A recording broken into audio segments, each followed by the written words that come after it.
What's up, everyone? This is Goldilocks, former TNA backstage interviewer, manager, and you're listening to TNA Cross the Line podcast. Thanks for being here. TNA Wrestling, Cross the Line.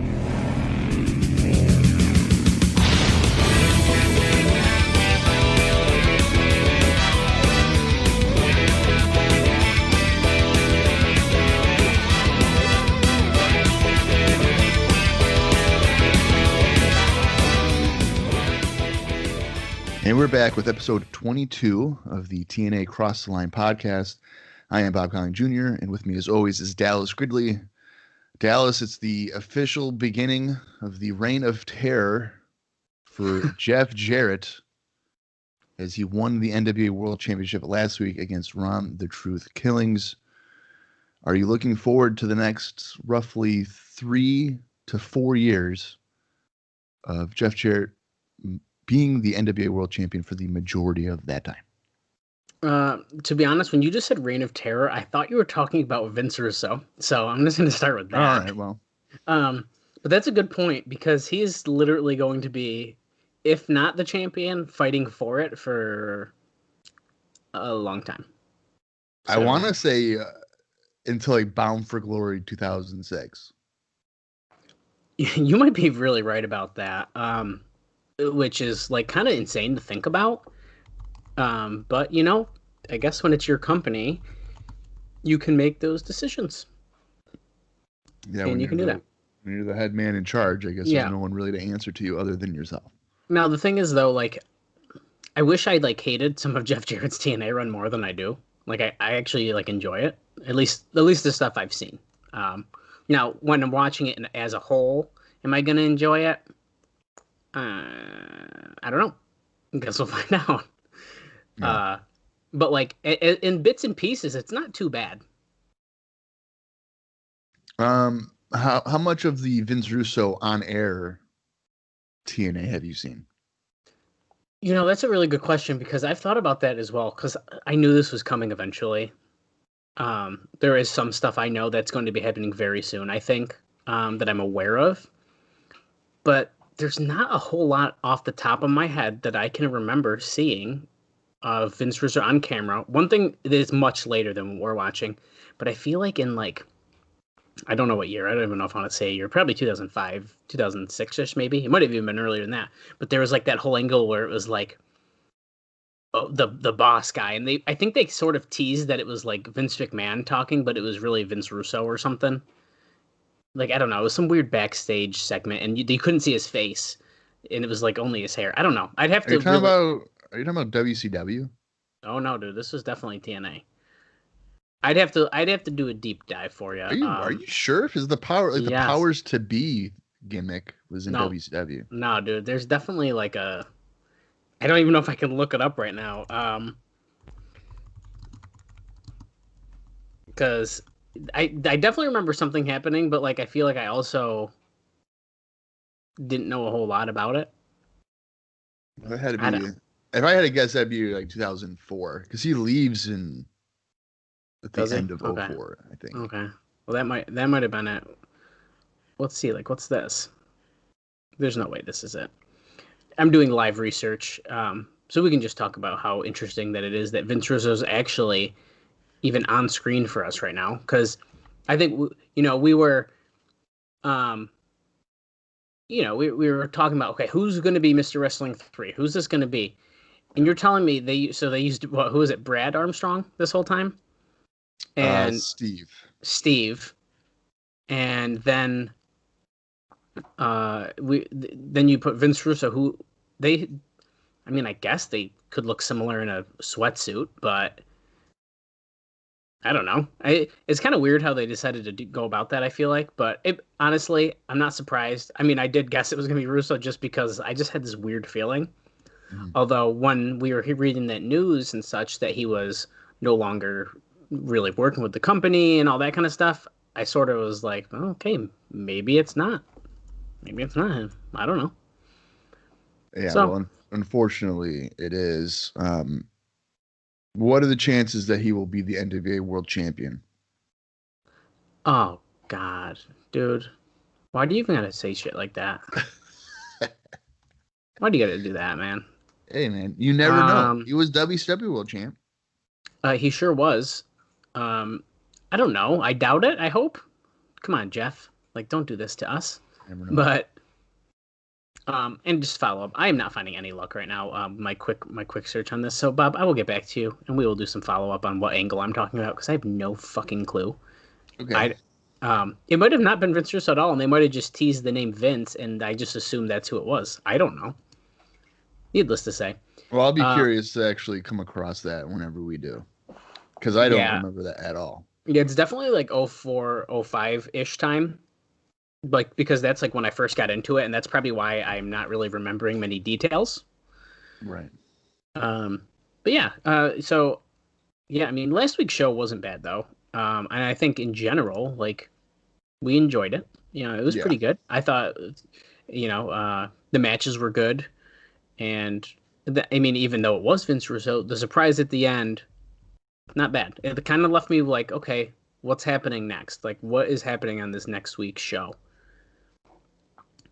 So,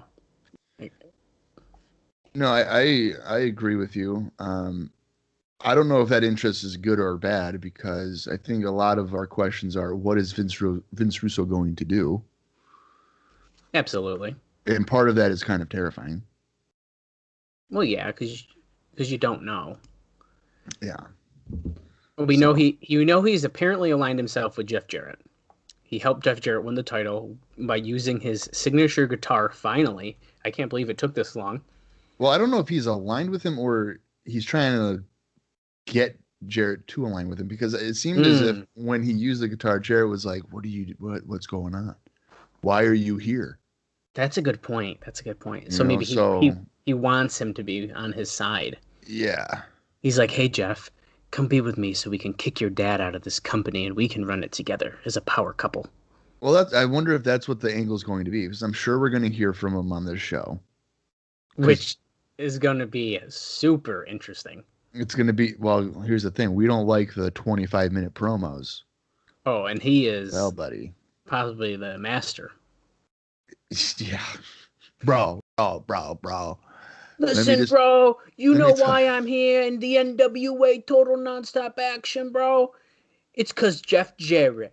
Jeff Jarrett called me up, bro, and he's like, "Hey, bro, I need you to come.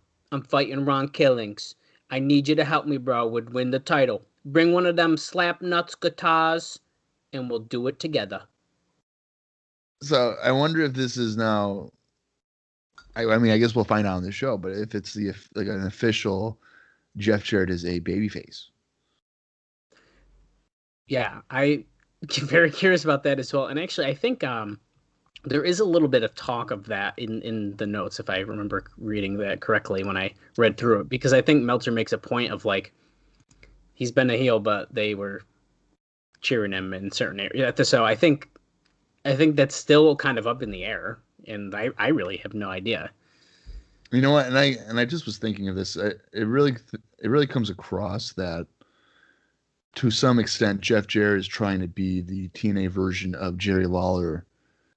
What Jerry Lawler was in Memphis, because Jerry Lawler would have like a really good heel run, turn face, and have a good fit. You know, and he would like constantly, flip back and forth every 6-8 months. It seemed like. So I wonder if the same thing will happen with Jarrett. Though I do know that when Jarrett kind of becomes a heel again, he's a heel for like 5.5 years. That's a good point because when I was watching, I don't ever remember him being a good guy.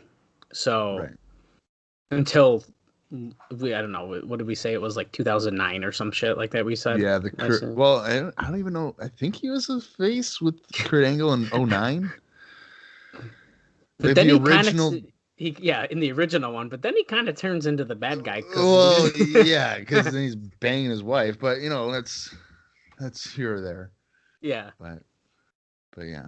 All right. Well, this week's episode, in terms of matches, I'm sure that I don't know if they'll be mentioning it in the dirt sheet here, but the undercard looks to be not the strongest, in terms of like intriguing matches, there is a NWA World Tag Team title match with the Disciples of the New Church, Brian Lee and Slash, defending against the Get It, Got It Good guy, BG James and Curt Hennig. There's also yet another NWA TNA X Division title match where Jerry Lynn will defend against AJ Styles because, good Lord, we'll just beat that down with a bat. And then the main event this week is, in fact, a rematch from last week. NWA World Champion Jeff Jarrett, the Chosen One, the man that will probably make our ears bleed, like I've said, for the next 4.5 years. Jeff Jarrett defending against former champion Ron Killings. So that appears to be the major matches. And, of course, there's a few other matches that we'll get into. They don't seem to be high-profile matches by any means, but no, they will fill out the card. And yeah, I don't honestly remember what they even announced for this week. I think they did announce Lynn and Styles maybe, but like I really don't know if going into this show we knew too much. They might make some mention to it in the dirt sheet here. I cannot honestly remember. Like I said, I did have to do this fairly quick late last night, so I didn't get a good enough read through as I normally like to. I'm pretty sure we knew, like Don West had mentioned, the World Tag Team title match and. Oh yeah, you know. Yeah, that makes sense, and the rematch makes sense. I think we kind of knew that was probably going to end up happening, because as they have mentioned before in the dirt sheet, this is happening the day before Thanksgiving, which there's a chance we're not going to know the buy rate, but the chances are not a lot of people are going to buy this show. So they had to do something interesting to make you at least want to try to buy the show. And so you get a couple nice world title matches, some pretty strong ones. And then, of course, with the mystery of Vince Russo, I mean, there might be some intrigue there as a fan to potentially try to be like, maybe I can squeeze this in before I do my holiday activities. Yeah. But yeah. So I guess we'll find out what happens here. But unless you got anything else, Bob, I think we should get right into it here. Yeah, I have nothing else. I'm curious to see what's going on behind the scenes in TNA. Yeah, well, before we get into the new stuff, of course, let's revisit what the readers of the Observer said about last week's show. We, of course, liked it. We just said it was a fairly good show throughout. So, Bob, what do you think the readers said? Thumbs up, thumbs down, or thumbs in the middle? I'm going to say they said thumbs up. They did. We actually agreed. I feel like for one of the first times. I feel like it doesn't happen too often, but now the number is not, it's going to make me laugh again, but 35 people. I was going to say 6 people were like, yeah, we liked it. Yeah, 35 or 59.3% gave it a thumbs up. 16 people or 27.1% gave it a thumbs down. And 8 people or 13.6% gave it a thumbs in the middle. So, I mean, we're still not getting strong responses, but on last week's show, what do you think it was the best match that the readers voted for? I'm going to say Lynn against Red. Yeah.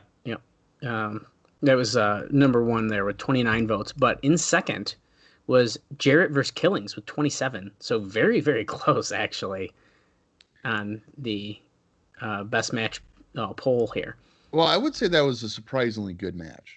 I agree. And apparently Meltzer rated it 3.5 stars. Yeah. I was going to mention that as well. He says it was a hell of a match. He says it was largely Jarrett carrying Killings, but I don't know if I agree with that statement. He might have led him, but I don't know about carried him. There you go. Yeah, that's fair. But yeah, I thought it was both of their best matches so far in the company, probably. Yeah, for sure. And then what do you think was the worst match? The worst match, I'm going to say it's a toss-up between Malice and Corey Williams or BG James against Lenny. Well, those are the top two. So which one was worse, do you think? Son of a bitch. Well, I'm going to say, because the Malice Corey Williams match was a squash match, and Malice did slip off the top and look real bad doing it. Oh, yeah. But I'm going to say that BG James and Lenny got the most votes. Yes, it did with 40. And the Malice and Corey Williams, is that who it is? Corey Williams? Yeah. Match got 1 vote. Just one. Okay. Just one, which I thought was kind of funny that he even listed that, to be honest with you. But well, you got to count all the votes, I guess. Yeah, I guess that is true. Now, and kind of following up with last week's stuff, he does mention that they did have a good crowd at the show, probably about 1,000. He apparently says that Mortimer Plumtree has taken over from Burt Prentice in handling papering the houses, and he's been far more effective at it. Apparently, they actually hand out tickets to people as opposed to leaving stacks at stores. Well, yeah. So that would be far more effective, yes. No shit. Actually giving them to them instead of leaving on a counter at a, like, Kenny Drugs or something. Well, yeah. Like, no shit. If you hand something to someone, they're going to be more inclined than if they just see a pile and, like, I don't know. I know if I see a pile of something, I'm like, can I even take that? I don't even know if I can do that. And, like, most people aren't even going to see it. Yeah. Or, you walk up to a group of people, hey, you guys like wrestling? If you don't, you should come check it out anyways. You'll have fun. Free tickets. Okay. Well, would you do the old, you go to, like, a Walmart or a Target parking lot and just put it on the hood of the car? I think that's just as bad as leaving it a stack of papers in a thing. Probably. Now, could it? No, I say it's just as bad, but it might be more effective than leaving it at a store. But people, if you walk out to your car and you see a fucking thing under your windshield wiper, you get pissed. You're like, "What the fuck is that? Is it a ticket? Did someone hit my car?" Like, no one wants to see that shit. So I think you're gonna piss someone off before they see it's a free ticket to go to the Tennessee State Fairground Arena and watch a wrestling show. That'd be pretty funny if they did that. Somebody walked up to the car, like, "Oh, what the fuck is this bullshit? What did I do? I didn't do anything." Fuck TNA, man. This is bullshit. And they just, alienate their fan base immediately. Yeah. They're like, we're not fucking going. I'm not going to this bullshit. Bullshit. I've gone to this Target 7 times, and each time I get a fucking flyer to go to these goddamn shows. I'm not doing it. Yeah, I don't know, man. I don't think. You know what? In the card for they'll have an advertisements from week 3 because remember they wouldn't update the radio plugs, so they just had the same flyer. Like, come check out Scott Hall against against Jeff Ron Jarrett Gallings in a stretcher match. Let's check it out. Yeah, and you can see the tag team title tournament to crown the first NWA TNA Tag Team Champions. Yeah. Super outdated and old. Now, as we kind of keep moving here, there's some new notes, but they do relate back to last week's show. But those two things, of course, were obviously directly related. So let's just get right into it here. Of course, we know Vince Russo returned last week as an on-screen character on the November 20th show, under a hood as Mr. Wrestling 3, and clocked Ron Killings with the guitar to lead to Jeff Jarrett winning the title. Apparently, this led to internal fireworks, which resulted in Waltman quitting the promotion and leaving the status of Scott Hall in question. Wait a minute. We've said that Russo has been there since like week 3 or 4, right? He's been at the very least a consultant. Yes. So why just now is it that he's on air and Six Pac's like, I'm out? Yeah, I think we might get into that in a second. Okay. But yeah, I think that is an interesting point to bring up.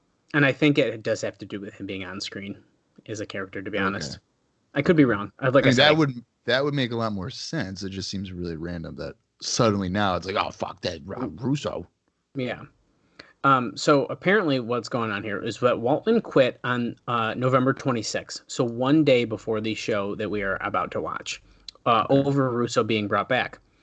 Although he was told Russo had no hand in creative, he didn't believe it and had lost trust with the company. The company had its problems with him as well over the no-shows on the November 13th with the late call. And there was talk of not using him again anyways, apparently. But it was felt that he was too valuable.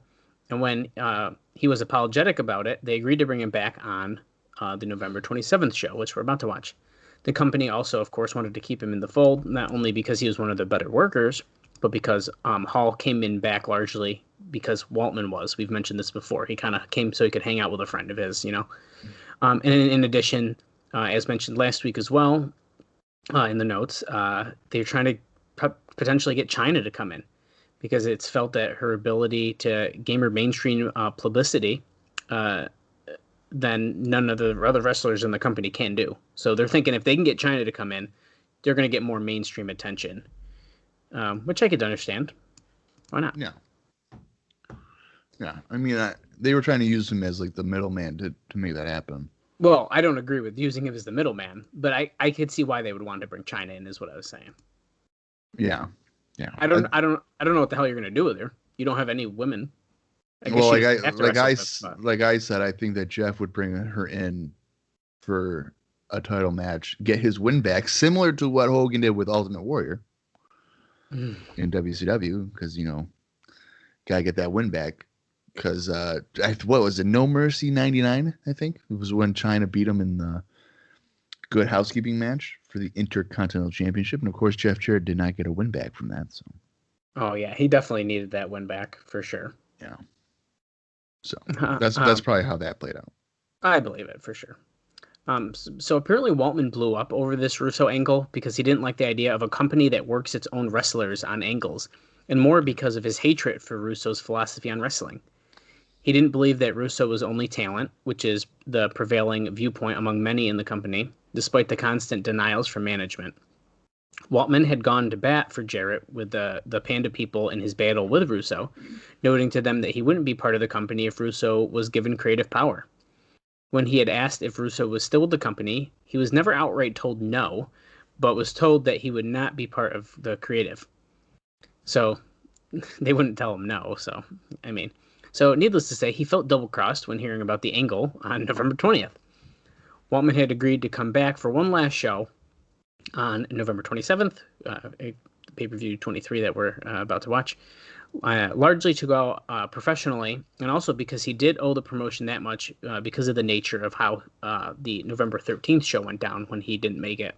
Mm-hmm. He was booked in a tag match where Brian Lee and Slash were to defend the NWA Tag Team titles against Curt Hennig and Waltman. The original plan was to put Hennig and Hall, who were obviously AWA Tag Team Champions, together in the 80s, back together, and put them over for the belts. So wow. They were apparently going to win the belts, Hall and Hennig. Pretty interesting. Wow. When Hall couldn't appear on the show, Waltman was booked into the spot, and there was serious talk of putting the belts on them, perhaps partially to pacify Waltman, who had expressed his unhappiness vocally many times. Waltman refused the match, saying the match he owed them was with Jarrett. He wanted to put Jarrett over clean in an NWA title match on his last night in. The promotion has already decided upon Jarrett first killings, and that's where things fell apart. Okay, so you're telling me that TNA was like, 6 bucks a bigger star than Ron Killings, and he says, I want to put over Jeff Jarrett clean. They're like, no, it's fine. We'll just do another Jarrett Killings. When you could easily do Jarrett Killings, the week after that. Yeah, which actually probably would have been better if you think about it, because then kind of you can keep Ron Killings off. You can come back hot, like wanting his title match back, wanting the match, wanting his title. And yeah, I don't know. It's kind of weird. And they're like, yeah, sorry, I already booked the match. I mean, it's probably also part of the sour grapes of like, we were kind of sick of you anyways, and now you want to leave. So, it was probably more of a fuck you than anything, if I had to take a guess. Yeah, no, I could see that. Why give him a title match when he doesn't show up or whatever?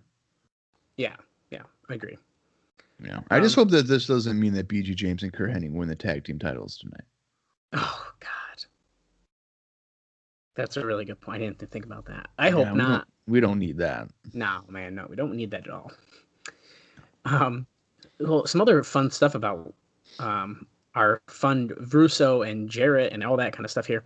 Largely due to Jarrett's interviews both on the show last week and on local television show about the value of the NWA historically and for him growing and it being his dream, the crowd was into the title match as the real deal. The two had a hell of a match, as Bob already has mentioned. They got 3.5 stars from Dave. And he mentions here where he mentions that Jarrett carried Killings. There were disagreements regarding the finish, as some felt Jarrett should win clean because it would have been fitting for the end, a fitting end for the kind of match the crowd wanted to see. Even though Jarrett has been a heel from day one, the crowd was behind him probably more than any wrestler on the show thus far. He worked the match as the babyface, and they introduced him from nearly Hendersonville, Tennessee. They did the boxing-style ring introduction, which also added to the atmosphere of the match. And then Dave says here, it's so funny because the little things like this make differentiating the world title match from every other match on the show is like what makes it special. So they kind of like went all out to make this title match feel special. Well, I feel like it was one of the first times, if not the first time, that it was a big match feel for the world title. Yeah, I think that's a good point. And I think it's due to also because it's a match we've been waiting to kind of see for a while. Yeah. He just mentioned that this was similarly, it's one of the small reasons that All Japan was able to maintain that aurora about its title when every other company has lost it, because they would make those matches feel big. Jarrett even did the Fargo strut early to establish him as the face, which I think, Bob, you were even pointing out, like him doing the strut in the middle of the match. Yeah. It was also the best job Jarrett has done in the ring, he says, as he was able to work it as a serious NWA title match while carrying Killings, who isn't of that caliber. Dave said that, not me. None of Killings' prior NWA title bouts, or for that matter, Ken Shamrock's, has had the crowd really taking it as anything other than one of the million indie titles. Crowd was on its feet with an intensity not seen in the promotion for the last several minutes, and lived and died with the near fall when Killings kicked out of the stroke.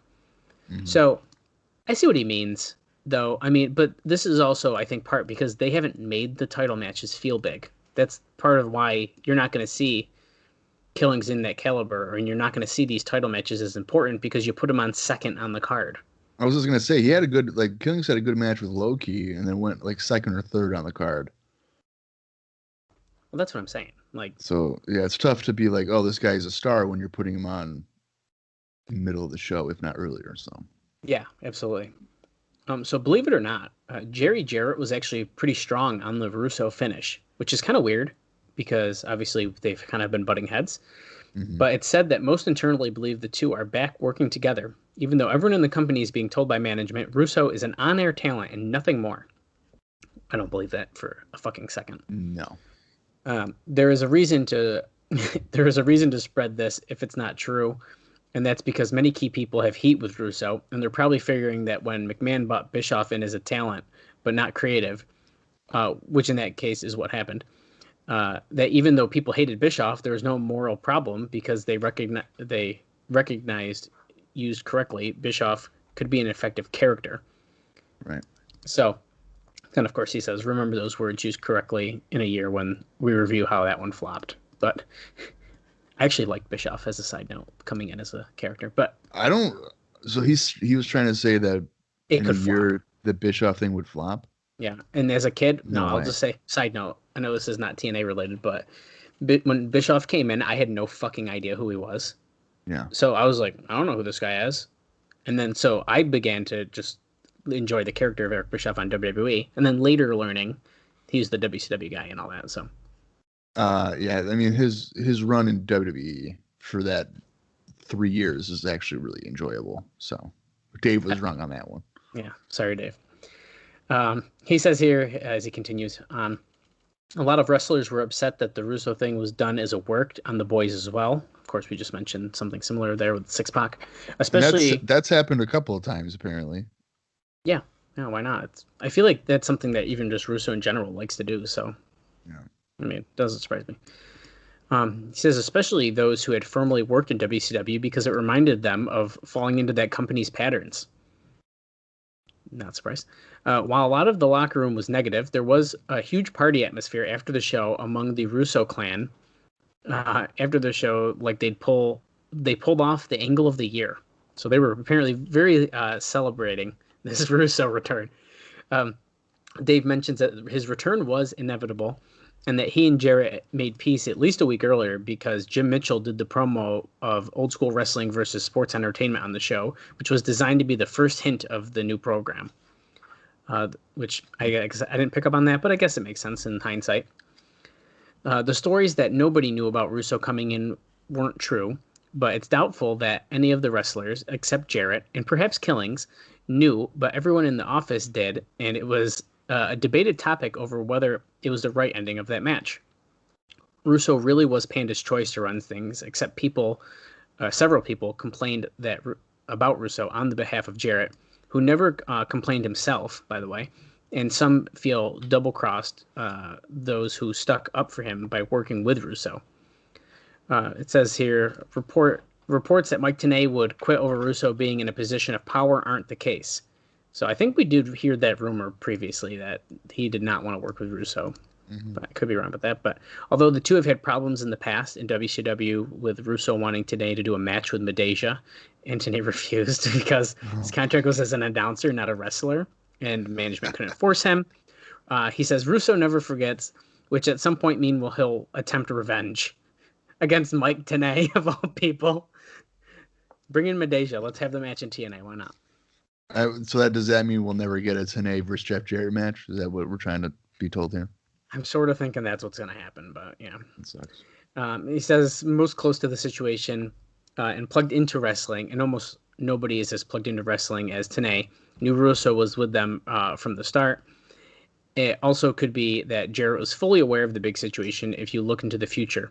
He could either turn things around, which is an impossibility, because a weekly pay-per-view without television backup doesn't work. Of course, we've talked about that for weeks and weeks now. The key flaw in this from day one, of course, that's what it is. So obviously we don't have the TV to promote these. Or it's going to fail, which was inevitable, and be replaced by Russo. Or he could make peace with Russo, and the two could keep power until the next falling out, which, if you remember, Bischoff and Russo is also inevitable. Yeah. So who knows? And as we know, they probably will have a fallout, because then he leaves, and then he comes back again, and he'll leave again. And Russo never sticks around long for one long period of time. No, yeah, he can't. He gets too nervous, I think, or something. I don't know what happens, but I think it's more of like he can't get his way, so he's like, I'm done, burned out. Right. Gotta go. Speaking of Russo, you could see the fingerprints of him all over the lesbian angle that that nobody cared about, Dave says, as April walked out with both Brian Lawler and Bruce for Goldilocks. They left together, nobody reacted, and it was never referred to again for the rest of the show. Yeah. Publicly, the company is claiming that was Jarrett's idea, but there was so much testimony in various lawsuits regarding Russo asking virtually every woman in the WWE to do a lesbian angle at one time or another, and always being turned down, by the way. And it would seem that he'd be obsessed with it ever since BG James called Lenny Lane that lovely word that we could not believe. Yeah, the slur. Yeah. Yeah.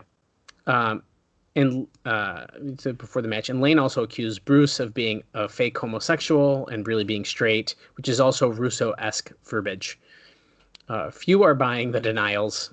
The promotion is saying that BG James said that on his own and wasn't scripted, in case that makes it any better.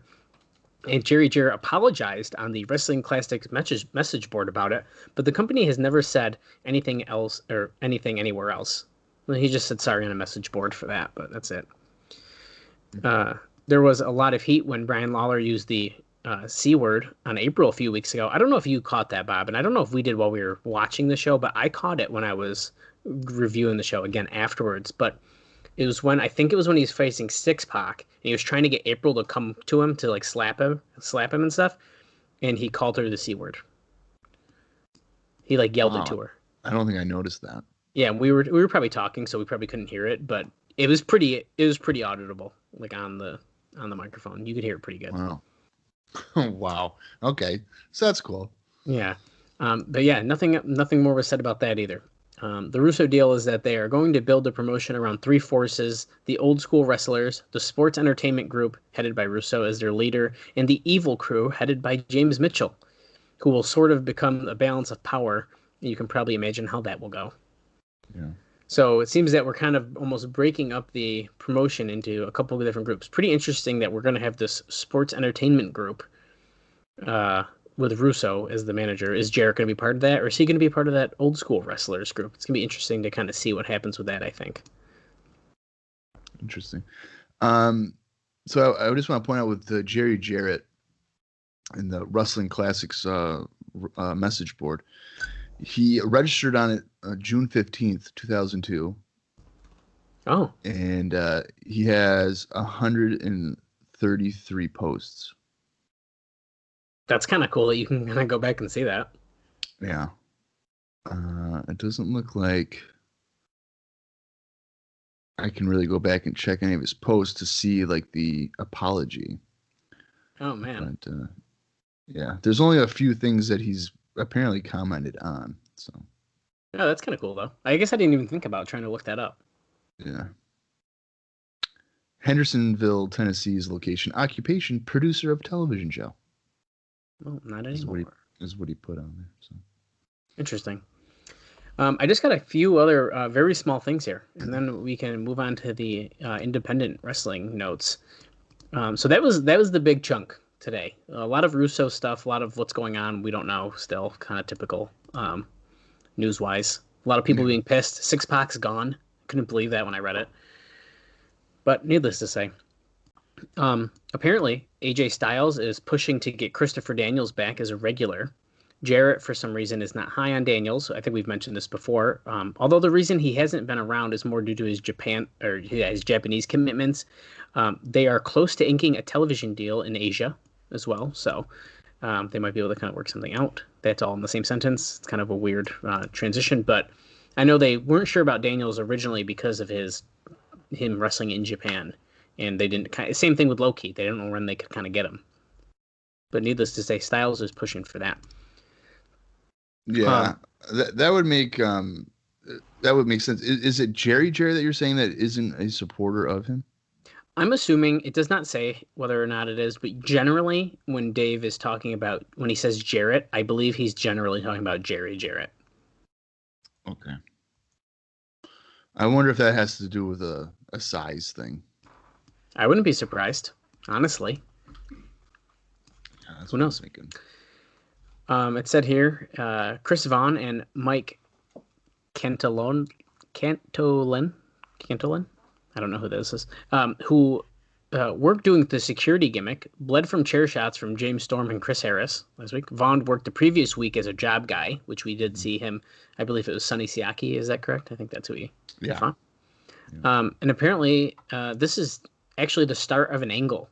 These two working the security gimmick and like getting beat up, which you might have teased before. You might have mentioned about some security kind of gimmick or something. Yeah, there's like this is like, it's like a 2-year, I think it's like a year and a half maybe later that there's like a feud between two different security groups, but I'm sure at some point they'll be known as like the black shirt security guys or whatever.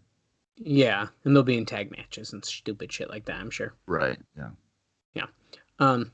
Anyway, while these deals are not finalized, they are very close to being done with done for the main NWA TNA guys to work house shows for Lethal Attitude Wrestling on January 10th in Memphis, which would also include Jerry Lawler, by the way, he's on that show, and on January 11th in Popular Bluff, Minnesota, I believe it is.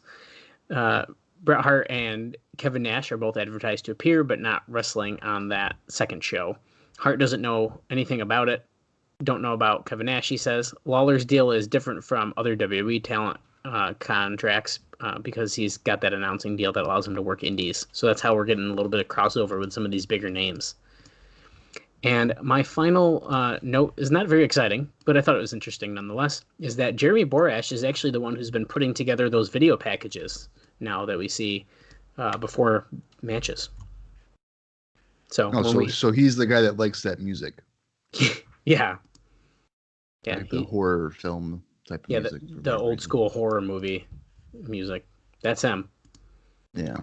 Cool. Well, that's all I got. And then actually, I'll mention the other thing as we're doing our intro, because actually this week is when Explosion starts to get some notes. But we'll talk about that in the intro because that does relate a little bit to our dark matches. Right. Well, on the independents, there's not a whole lot going on. There's only 3 people that have done anything of note. So the Briscoe brothers, Jay and Mark, we haven't seen them as a team since July 10th, so very early on in this podcast. And I believe their match was with the Hot Shots, and it was about a minute and a half before they got killed. Yeah, it was quick. They've been keeping busy with Jersey All Pro USA Pro and NWA Wildside. I believe, over the last several months, we've noted several matches they've had with, more regular TNA guys. Jay Briscoe has continually wrestled for Ring of Honor, but not much success in terms of victories or anything there. Of course, he'd be a Ring of Honor regular for the next 18 years. So, well, and Mark for that matter. So, but we'll be seeing them on this show. Not really anything major going on independent for them. Chris Hamrick, who is the Crimson Dragon, defeated Breaker Morant on November 22nd to win the HWA Tri-State Championship. And then the last one here is Ron Killings. It defeated Kid Cash on November 23rd at 3PW's Return of the Dream. So 3PW getting TNA guys quite often for random singles matches, because as you'll recall, maybe 2 months ago or so, they had Killings against Six. Yeah, I feel like we've definitely been seeing. Yeah, I don't know if you just muted yourself on accident, but you cut out. No, I did not. But okay. Yeah, I've noticed that we've been seeing that more often, though, about the 3PW. Yeah. So that's all there is for independent news.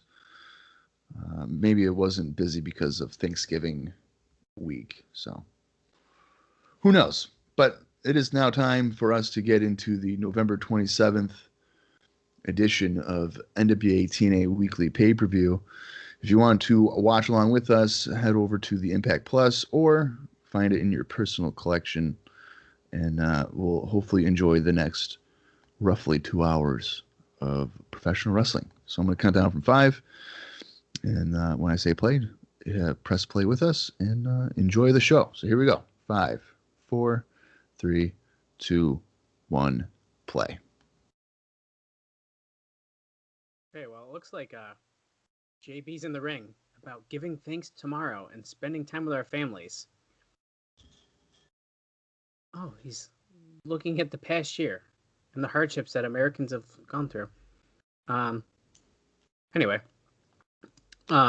we are 1,100 strong today in the TNA Asylum, which is obviously we're a little papered, but that's okay.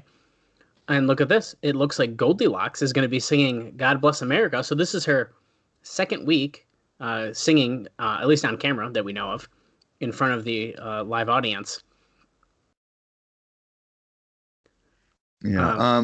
So I wonder, when they're papered, do they still make money off of like concessions, or does that go right to the fairgrounds? Well, that's a great point. I don't know. I don't know how that works, actually. That's a good point. I wouldn't be surprised if it goes right to the fairgrounds. I doubt Jeff Jarrett hired someone to work the popcorn stand for him. It's usually the fair people, I feel like. Yeah. Well, as lovely as Goldilocks is singing, let's talk about Explosion, which, according to Cage Match, this is NWA TNA Explosion number 9. It actually ended up airing on TV on November 30th, but the match took place in the beginning of this show. And that was the Harris brothers, Ron and Don, defeating Derek King and Flex in that match. So that was our Explosion match for the week. And we had 2 dark matches. We had Alan Funk, otherwise known as Bruce, defeating Rick Santel, which I'm going to just tell you right now, Bob. This is the last time you're going to hear us mention Bruce or Alan Funk. He is going to be gone from TNA after that match, that dark match at that, which is kind of crazy to me. That sucks. I mean, especially with Vince Russo being back, who knows what he would have done with Bruce and that whole April angle. So that sucks. Yeah, we're never going to know. And also, the other dark match was Dory Funk and Adam Windsor defeating, hold on, I got to make sure we get the right name, because Homicide and Rain Man. Right. That's according to Cage Match. Dave mentions that it was Blackout, the team of Blackout. Me and Bob discussed that off air, that is incorrect. Most likely. Largely because I don't believe that Homicide was part of Blackout. Yeah, so we'll say Rain Man I think was, but Homicide I don't think was technically part of Blackout. Well, this kind of goes into the fact of Dave has also mentioned Divine Storm, but only mentioned Quiet Storm instead. You know what I mean? So yeah. Who knows? Well, here we're getting right into some action now. Looks like the Briscoe brothers, or the Briscoes here. Yeah. Now, when we started the show here, there was a sign that says they have testicles and we have TNA. I believe that's in reference to Test, right? Oh, it has to be, yeah. Because Like, Stacy Keibler is would this come around out. the time? I don't know if they did that here. I thought that Dude. was 2003. I don't know, because I remember that, but I don't think I was watching wrestling really in 2002 much. I wasn't like, at least not much to remember that, because I remember the testicles thing. Yeah, I Here do comes too. Divine Storm with Trinity, who's the real star of the show. Well, absolutely. she's So- the leader of TNA. Absolutely. Now, I know before you mentioned the undercard wasn't looking too great and stuff, which I totally understand looking at it as well. But this kind of match interests me because we're seeing two teams that not a lot of people have really seen at this time, and we're going to be able to see maybe what they can do. And I think that who knows, this might be a fun opening match. So actually, I was kind of looking forward to this one. Well, you're the only one, and I don't say that just because of Divine Storm. Well, I really don't enjoy their shit. I know, but hey, last week or was it last week or the week before? They weren't too bad. No, they weren't too bad, but I think my problem is, well, not really a problem, but my main frustration is with Quiet Storm. He just drives me nuts. You know, he's got that little man syndrome where he thinks he's a big dude and he can do all these, painful looking moves, and it just doesn't work. So, Well, yeah, he's very small. I think Amazing Red is taller than him. Yeah, me too. So, Yeah, just some. oh, they're now even mentioning the Briscoe brothers in a dark match. Oh, Yeah, Tenay was just talking about how they have wrestled in a dark match before the shows, because wasn't it these guys in a dark match that was like, really good? oh, you know what? I think it was. Yeah. I'd have to go back in my notes, but you know what? There's a good chance it was, which is why they probably put it up on the opening match of this show. I would imagine, yeah. Okay, so Mark is in now with someone. That's Chris Divine.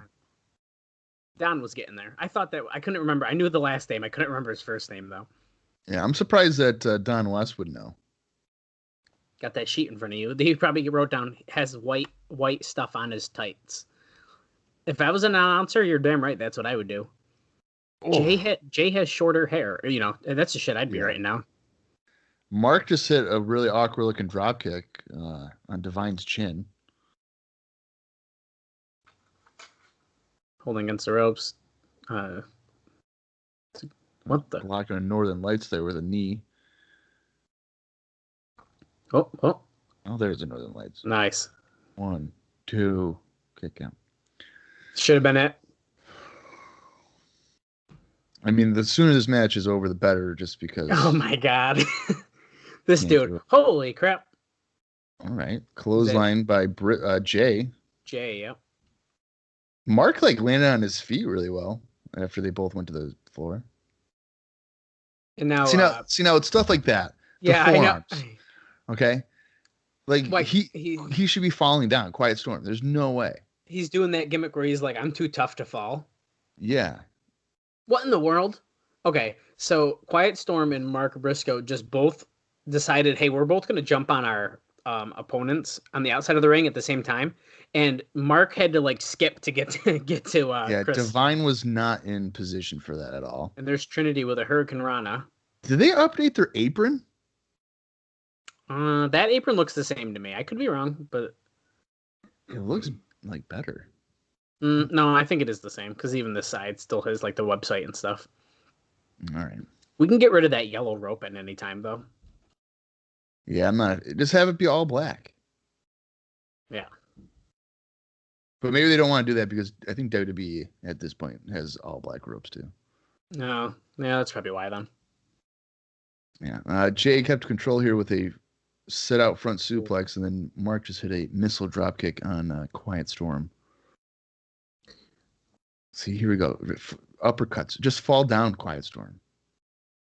Yeah, I mean, I see what you mean. What do we know what Quiet Storm's booked or his height is? At least that they tell us. I'm gonna see if it says here on Cage Match. Does it tell me his height? He just did a sit out back suplex on Mark Briscoe, which makes no sense because this guy is like 4'11". Just let him be, Bob. Just stop. I don't know, man. This is like Chad Gable hitting a power bomb on Sheamus. Like, no, it's just not gonna happen. No. Oh, guys, what was that? That? I don't even know. I think Divine was trying to go for like a double DDT and then just didn't do it right.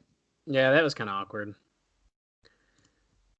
I wonder if this has been really clunky and not great, so I wonder if they're just getting nervous because they're actually on pay-per-view. I'm kind of wondering that too. Okay, I'd like to just, at least according to Cage Match, Bob, Quiet Storm is 5'7". No way. And how tall do you think Amazing Red is? Oh, I don't know. Mark just hit a springboard ace cutter off of the top rope there. Amazing Red is, oh my God, they're probably going to say he's shorter than 5'7". I'm going to say he's billed as 5'4". Well, according to Cage Match, he is 5'6". So. No way. Yeah, I don't. Divine Storm Quiet Storm is not 5'7". What was this? Trinity just coming. Oh, springboard moonsault. Oh, did she land on her legs weird or what? Yeah, she could have definitely just snapped her ankle. I mean, good thing she didn't, but she could have. Oh, here's a replay. Springboard moonsault taking out Mark Briscoe. She definitely landed on her ankle. Bad. Hurry, get your vodka cranberry out. Yeah, great. Was that a messed up head corner too by Divine? I regret saying I was excited for this, man. I regret it. Yeah. Oh. Jesus, that's a Steiner bullshit. Screwdriver. Yeah, and here comes freaking Quiet Storm being a little bitch. This guy, I'm telling you, he could be the best heel on this show. Oh, right, look at those stiff. Look at discus forearm. What the fuck? The Storm Cradle driver. Nope. Oh yeah, you're right. I thought he called it something else. I was like, wait a second, Bob, you're wrong. No. I've seen it way too many times. You must what's your favorite Quiet Storm match? You got to have one. This one. Oh, okay. Not bad. I don't know if I'd pick this one. No, I don't know, man. It's just something about him. Anytime he's on a Northeast independent show and it's like, oh, low key against Quiet Storm, it's like blow my brains out because low key's going to do stiff kicks and then Quiet Storm's going to do his forearms, and it's just going to be a shit show. Now, that was not a great opener. And judging by the crowd reaction, they weren't really buying into it either. No, dude, that sucked. Yeah. So that probably just means that they'll probably get a big push. So they'll get a title shot next week. Probably. Well, we're over with Mike Tenay and Don West, who's still wearing fucking silk. Yeah. Oh, Mike Tenay needs to get something off his chest. Oh boy. What's this? Fuck off. Oh, he said being with the company for the past 5 months has been a highlight of his career. I don't know about you, but I can't stop looking at the woman behind him that's missing 8 front teeth. I was trying to listen, but I see her now. Oh man. Oh, look at. We're leading to the Vince Russo thing. Mike Tenay showing his disgust. All right. Oh, God, her teeth are bad. He's like, I know Vince Russo. I worked with him for several years in World Championship Wrestling. From his heart. He doesn't like what he stands for. It wasn't several years. It was like 8 months. Well, all right. He's not going to sit by idly in NWA TNA and allow Vince Russo. Mike Tenay is about to stand up and show wrestling gear and be like, Vince Russo, I'm calling you out for a match tonight. I sort of actually really like that little thing by Tenay because I feel like you don't really hear Tenay talk like that a lot. Like, this company means a lot to me, blah, blah, blah. I'm not going to let Vince Russo destroy it. Now, what the fuck is Mike Tenay going to do? But I thought that was kind of fun. I kind of like that. Well, all he'll do is complain on commentary, similar to what he was doing with Jeff Jarrett when he didn't like him. Damn you, good. Jeff Jarrett, you can go straight to hell. Here we go. X Division title match. AJ Styles versus Jerry Lynn. I've lost count how many times they have fought in the past 23 weeks. This is the match we haven't seen in 2 weeks. I can't wait. Well, now there it is. Great. And here we go. Jeff Jarrett. We've already talked about this. Jeff Jarrett versus Ron Killings. Yeah. Oh. I would have laughed if they still had the image of Ron Killings holding the title. Oh my God, I didn't even think about that. But they don't have a new one with Jarrett. It just says rematch. Yeah. Oh, Mike TNA has an interview upcoming with Jeff Jarrett. We're taking you back 1 week. Okay, so we're getting highlights. So, Bob, while we can see some highlights here, I just got to ask you, Bob. Mm-hmm. It's Thanksgiving week when this gets uploaded. We've seen Ron Killings do the booby dance about 5 times already. But go ahead. Well, I might know your answer to my question then, Bob. What are you thankful for? In 2002? Oh yeah, let's talk. Yeah, strictly TNA. What are we thankful for in 2002 TNA? Oh wow, okay. Let's do that. That's a good question. Okay, what am I thankful for in TNA 2002? Well, the first thing for some reason, the first thing that came into my head was Amazing Red. So there's that. Jerry Lynn, obviously. I would say Don West, just because he's excitable.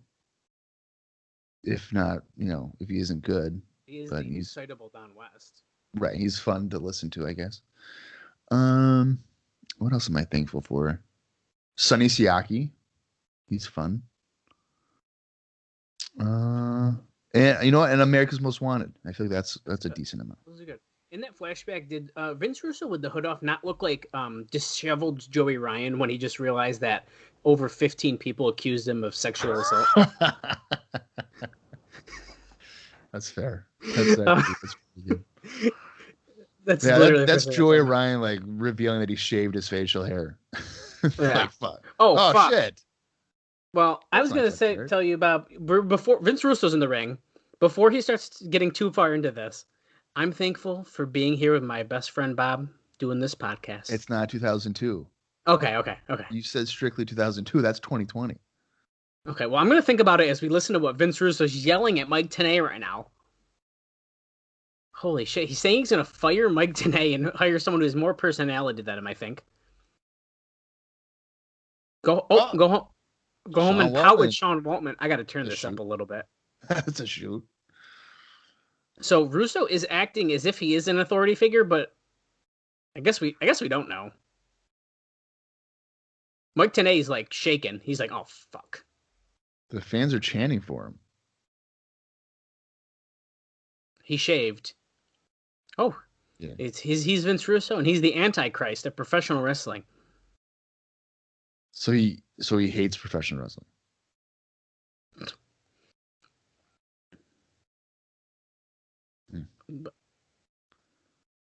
Before this business gets deeper in the shitter, Vince Russo better come back.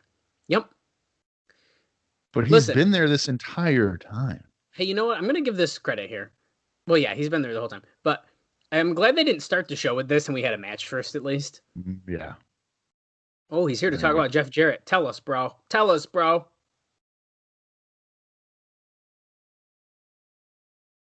Oh, this is for Jerry. He's shooting at Jerry right now.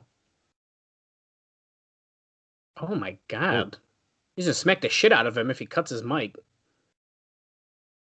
I think Russo just likes this because he's on pay-per-view and he can cuss. You're damn right. Let me tell you about friendship, bro. I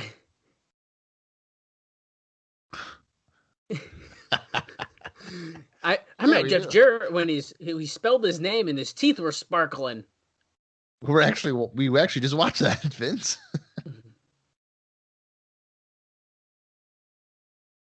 And he befriended Jeff Jarrett in the WWF. Well, you and no one else, I think, because he quit in '95.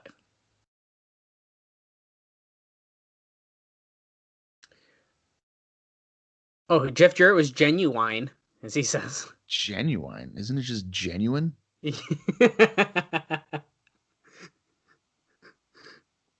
Oh, of course it was right here in Nashville.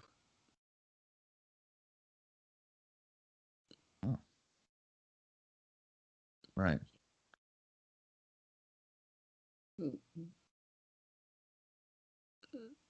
Jeff Yeah. Jarrett, jumps on the NWO bandwagon.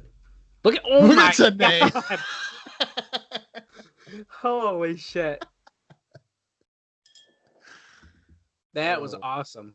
That was awesome. That has to go on the Twitter. You're damn right.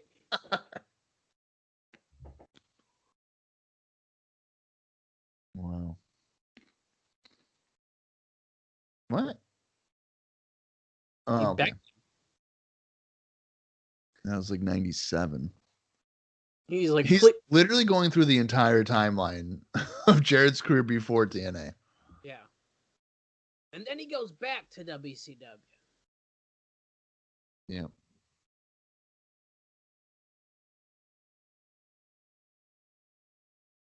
Well, I don't know about on top of the world. He was the Intercontinental Champion for a minute, but TNA has the look of somebody that's pissed off that like a relative took the last slice of pumpkin pie. God, I almost just choked, dude. It's like, you son of a bitch. I wanted that slice of pie. Yeah. Russo's like, I'm gonna fire you, bro. Yeah, here we go. God. I want him to say that Jeff cried to get him the title. He pretty much just did. I made him the WCW World Champion. Oh, I thought they were just chanting the whole thing sucked.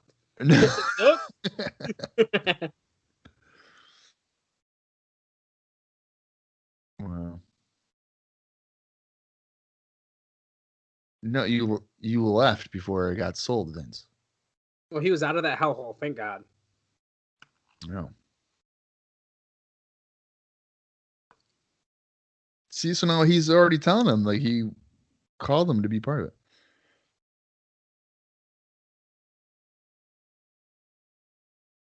That's right. So, yeah. So he's saying that the famous story that he gave the name TNA because not total nonstop action, but it meant tits and ass, which I personally don't believe, to be honest with you. He just told you that's what it meant.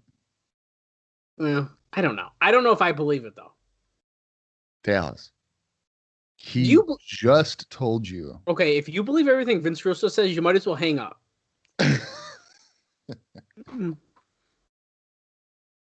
Oh.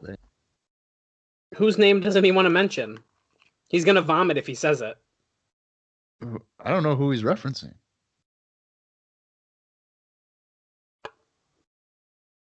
I don't know who he was talking about. So, he's saying he's sick of waiting for Jeff to call him because Jeff told him to sit at home. And he'll call him. So he's sick of being there, and now here he is. I'm surprised the fans are chanting for him and apparently like him. I think it just... Oh, my God. He's like, this product sucks. The WWE sucks. And Vince Russo suck. Oh, I thought he was saying Vince Russo sucked too, but he said he's here to save the day. Oh, man. This is already going too long. Oh, I still love you, Jeff. Well, so this is interesting because it's very clear that they don't want to team up, but he still helped. Oh, wait, look at, you were right, Bob. Join me. And starting next week, there's going to be a drastic change, so stay tuned. So he's trying to recruit him. Mm-hmm.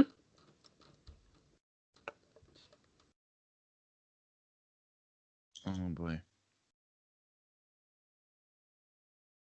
Right. Okay. So he's going to be there in the main event to help him win just like he did last week. But he wants his answer tonight if Jarrett's going to join him. Either you're with us or you're against us. Whether you're either Nexus or you're against us. That's what he's got to say. Right. And then Wade Barrett's going to come out. I've got some bad I'm afraid news. I've got some Oh, fuck. bad news. Oh, Vince Russo's going through the crowd. He's like, Who nah. is he? Who is he? DDP? You think so? NWA ECCW Thursday, November 28th, Royal Canadian Legion, Abbotsford, British Columbia. That's There's Lollipop. Lollipop. Hello. I certainly don't care about NWA Wildside. Not anymore. Lollipop is my girl. Yeah, he could have done that whole promo without mentioning Jarrett's whole career. Yeah. And today was just shitting all over Russo. I like that that's the gimmick. He's the worst thing in wrestling. He kills wrestling. Oh, and here's Mortimer Plumtree. What is he doing? It seems that he might be finding a new person to manage for $2,000 or something. They're bidding for it. It's about the bid about somebody that would be managing a wrestler against somebody more. From that thing a few weeks ago, they did the charity auction. Okay, yes.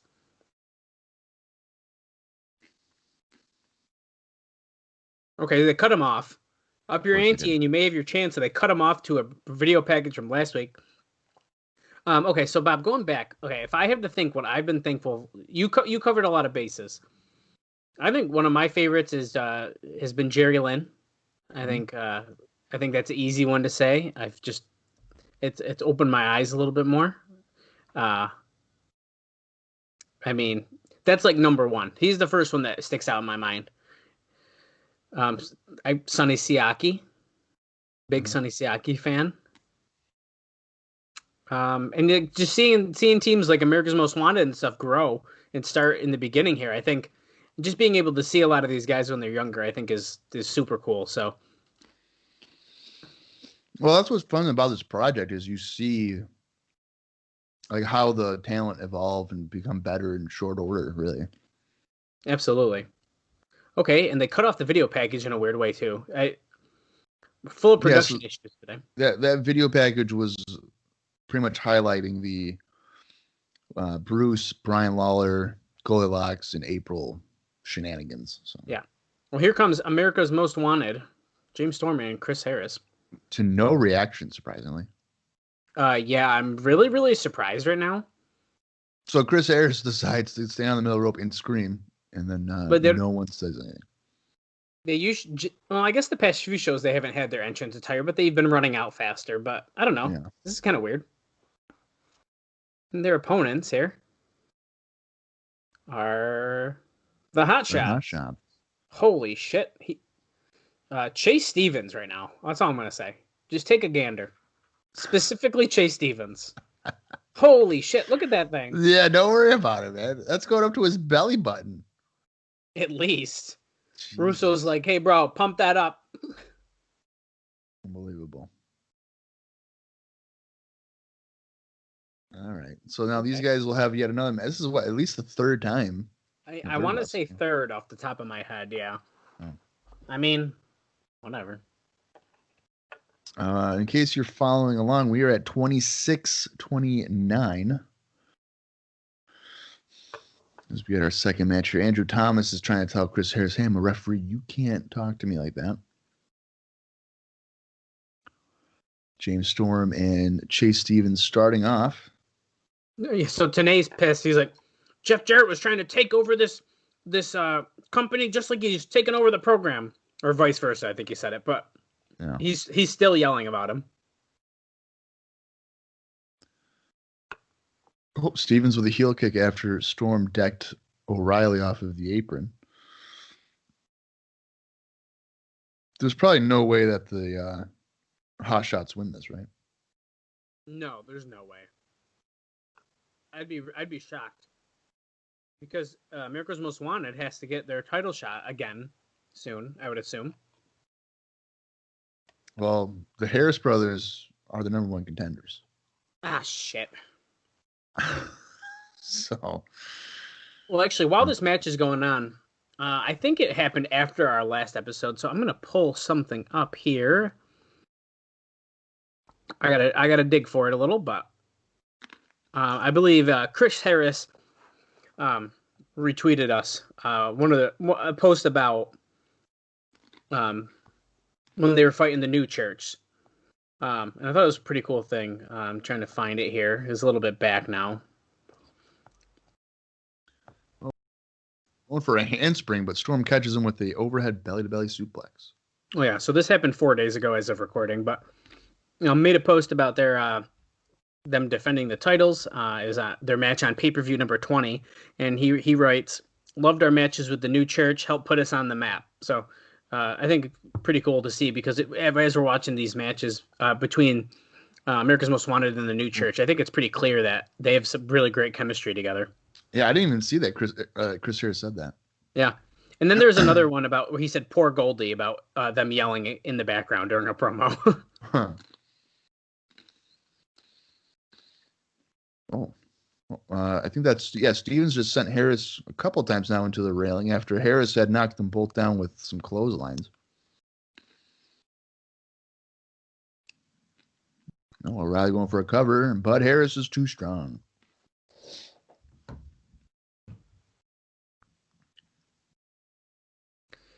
And so, pulling him out of the corner, the hot shot. Oh, I thought they were going to whip him back into the corner there. Harris ducks a double clothesline, comes back, misses one of himself. Now they're double team, super kick party. I don't know what they were doing with that whole over the knee thing, but I thought it was supposed to be like a double jawbreaker, but yeah, it didn't look that great. No, the super kick looked good, but yeah.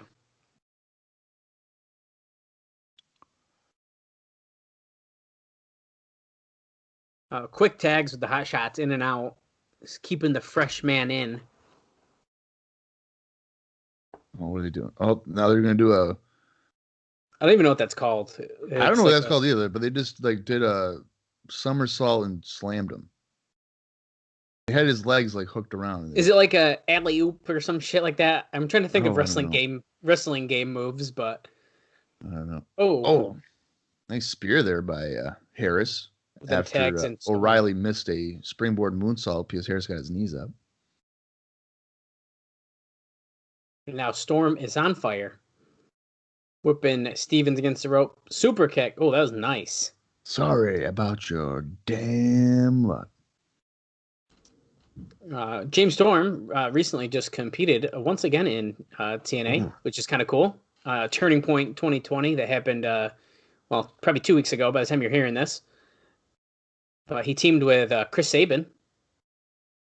Oh, okay. So we had one half of the Motor City Machine Guns, one half of America's Most Wanted, or Beer Money, if you will. And look at this. James Mitchell and Belladonna are up on the stage just looking at this match. It was sitting in red lights. Yeah, that was weird. Looks like they're calling for the death sentence.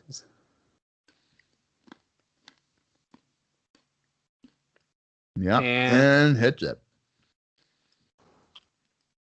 Just cover him. Well, yeah, come on. Stop looking at James Mitchell.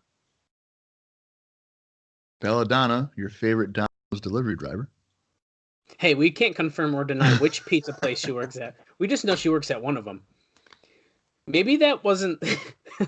Maybe when she was rubbing Slash's blood on her, she thought it was pizza sauce. Oh, man. So she just kept she didn't care. Yes, Bella... Get counted out. Oh, come on. Wait, are they going to join him? Oh, James Mitchell just pushed Belladonna to America's Most Wanted.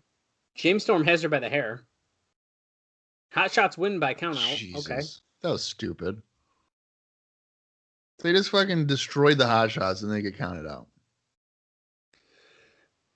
Okay, so yeah, last week Belladonna got the 8-second ride by James Storm, and not the good kind, but I was waiting for it. It looks like they're setting her up for the death sentence. I feel like that's not the first time she's been in that position. James Mitchell's like, no, she's a pizza person. She doesn't know how to bump. She makes pizza. Fuck. Chris Harris balance on the top rope, just barely. Oh, he gets down. What?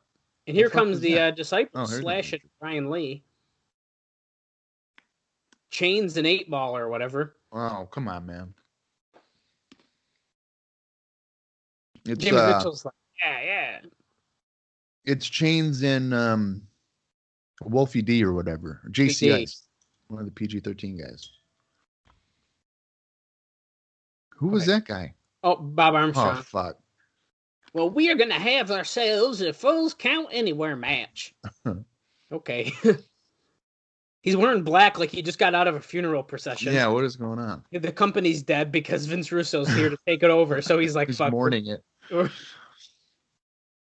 Okay, so just a simple little brawl there. No blood. Oh, wait, we're not even going to find out what happened. That's it. Yeah, that's fine. Bob Armstrong maybe Bob just wandered down. Am I supposed to be down here? He's like, God damn it, Jerry, I'm going down there. And he's like, but Bob, wait. And he takes off his headset and he just goes. That should be his gimmick, just an old man that wanders around. We're going to be hearing more comments about the silent auction, which is why we just got that really random thing with Mortimer Plumtree that was confusing. Okay. It seemed like they were trying to get more money. Like he was like, oh, only $700. Like you got to up the ante. I thought that too. So I would like to bid on the opportunity to be stuck in a cage with a lollipop. I will bid $4,000. Oh. Goldilocks here asking Jeremy Borash, how much are you for the night?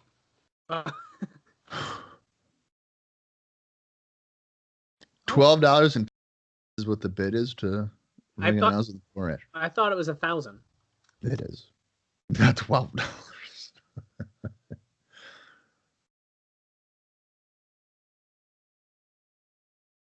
What? Oh. Some ripe plump oranges from Goldilocks thrown in if you get that bid up higher. There's $1,000 to hang out with Goldilocks for the day. Okay. And here's Jeff. What in the hell? Hey, Dory Funk Jr. Jeff Jarrett is back here. She's like, I'm going to talk to Jeff Jarrett. I'm sorry, but Jeff Jarrett's not talking to anyone. Is he fucking security for Jeff Jarrett right now? What is happening? He ain't talking to nobody right now. Well, I have a vested interest in Jeff Jarrett. He did wrestle earlier in the day. So has there usually been the got it good opener for BG James? No. I just heard that too. Oh boy.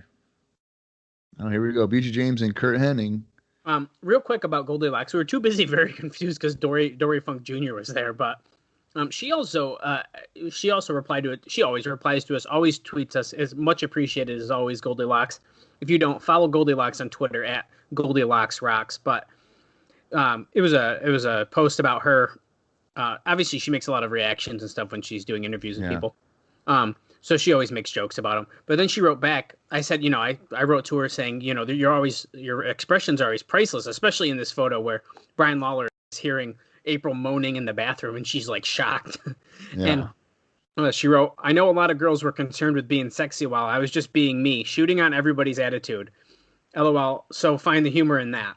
So a good point though. I always think I thought that was a funny thing. She's always reacting to what people are saying. It's like she's actually paying attention and not just there holding the microphone.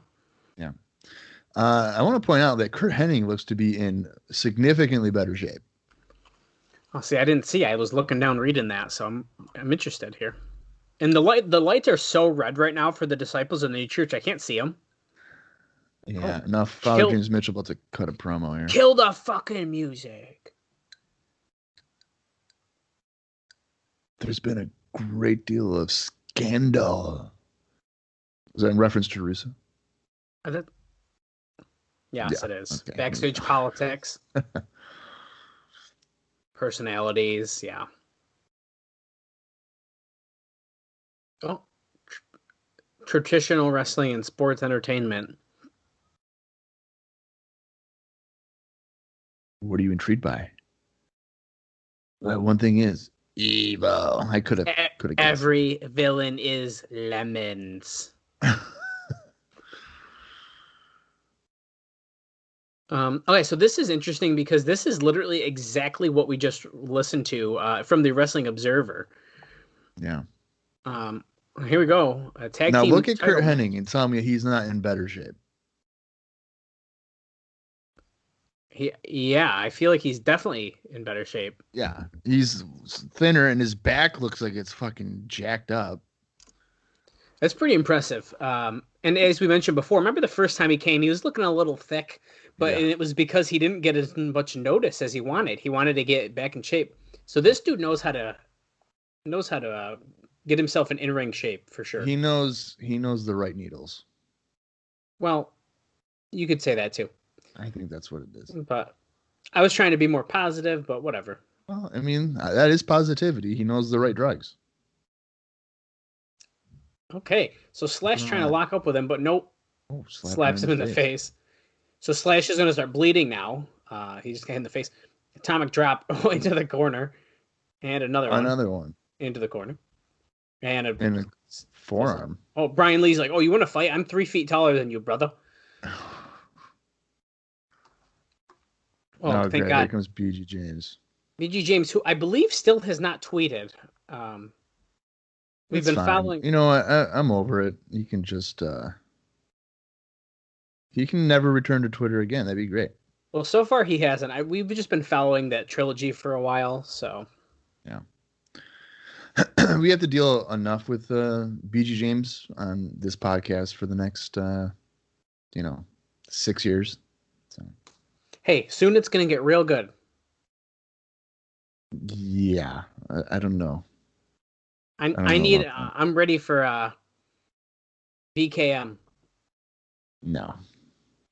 That shit's annoying too. Okay. He did suck it to the crowd, punches Brian Lee. Oh, he's got to bounce off the rope. He didn't shake his knees, so that's how you knew it wasn't a good move. No, yeah. He also missed pretty bad with that flying forearm, but that's okay. Yeah. Oh, there he is. Oh, there it was. There's the knee drop. He did the shake. I should do it. Get it, got it. Oh, no good. His hair is so fake bleached. It's I was just going to point that out. It's bad. It's literally as yellow as the ring ropes. Compare those colors. It's as yellow as Don West's shirt. Oh, that's even better. Like, if you want to do a dye job, you got to do the Hennig one. Although I don't know if Hennig is dyed. That might be legitimately his hair color. Actually, I think it is dyed. I think he's more of a brunette than a blonde.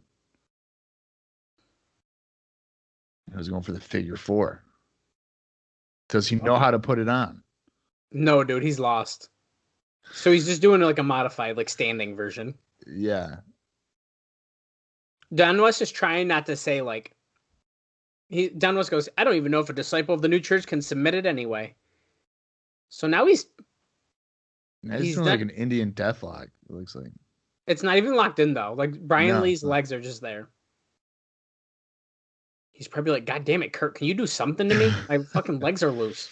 Brian Lee's probably like, listen, I'm the guy that doesn't know how to wrestle, not you, Curt. God.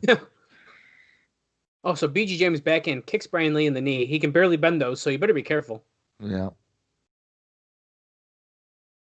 Oh, eye rake stops him there.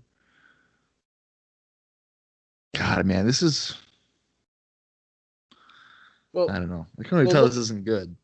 Well, look at this compared to Disciples versus America's Most Wanted. Oh yeah. And so who's to blame here? BG James and Curt Hennig. Right.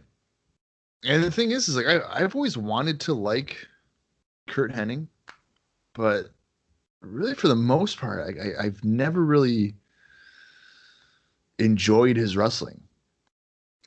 I feel like for me, he's kind of he's almost too just. I don't want to say generic. That's not the word I want to use, but like he just doesn't do anything like that stands out for me. Yeah. There's not like a wow factor. Like, he's had good matches, like absolutely. Mm-hmm. But it's kind of like, do I go out of my way to watch a Mr. Perfect match? Probably not. No. Now, do you go out of your way and watch BG James singles matches specifically? Absolutely not. Why? Absolutely. Are you saying because his tag matches aren't usually even that good, you shouldn't watch his singles matches? You know what? Name me your favorite BG James Road Dogg match right now. Singles? Anything. Anything. Okay. Probably when he fought Jeff Jarrett at WWA Revolution. And if Get the you'd want fuck to out hear of here. about that match, you can go ahead and listen to our bonus episode covering that show. You're a real piece of work. He did have a good match with 123 Kid at that In Your House though. I was gonna say that one, but I didn't know if that counted because you just said Road Dogg, so I didn't want to say that one. I said BG James Road Dogg. I guess I should have said the Roadie too. I mean, if I really had, I mean, honestly, that was probably the best match of his I've seen. Yeah. At least from memory. I can't really think of anything else that he's been really good at. Oh, maybe the dumpster match at WrestleMania 14 against Cactus Jack and Chainsaw Charlie. That was a fun tag match. I haven't seen that in a very long time. Yeah. Largely because you get to see Road Dogg go into his home, which is a dumpster. Actually, here, I'm deciding this is my favorite match now. It's from Royal Rumble 2015 when the Ascension defeated the New Age Outlaws. Oh my God. That's my favorite Road Dogg match. It was his final match. Right. That's terrific. Or what about when he fought Colin Olsen at Living on the Edge 6 at 2CW in Watertown, New York? I remember that was originally supposed to be a different match, I think. But I don't think Billy Gunn made it. Yeah, look, he's only in TNA until 2009. Oh God. So I bet you one of those are really good, actually. Oh yeah, Slash with a DDT there. Wait, the 2009 ones are just 2 house shows. So really 2008. Yeah. Oh, right. Jeez, you just need him right in the nuts. Squish his nuts.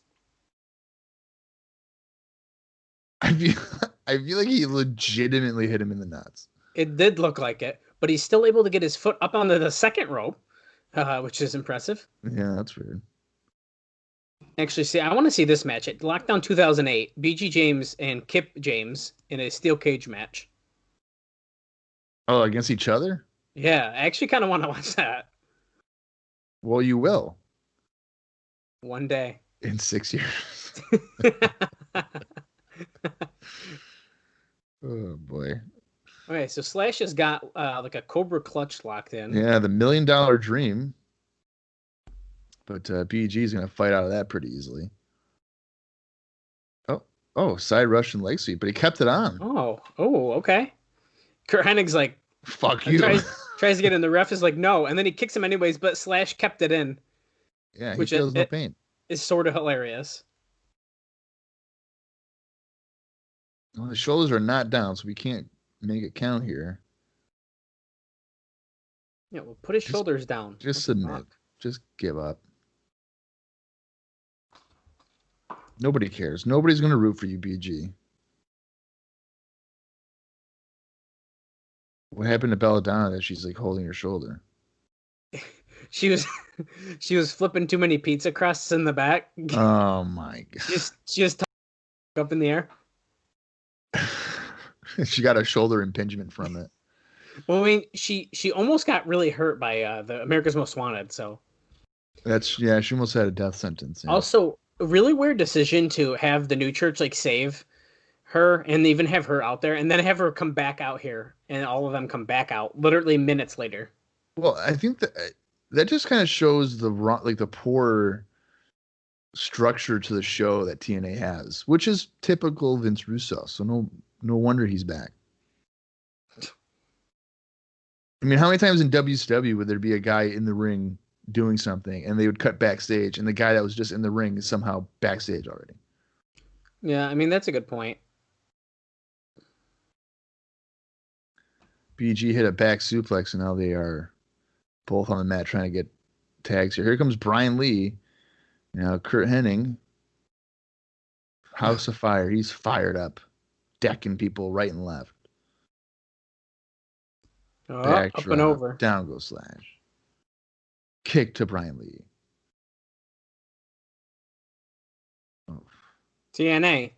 I feel so. I kind of, if Vince Russo's trying to be like anti NWA, it seems like he'd be targeting guys like Jarrett, Curt Hennig, Yeah.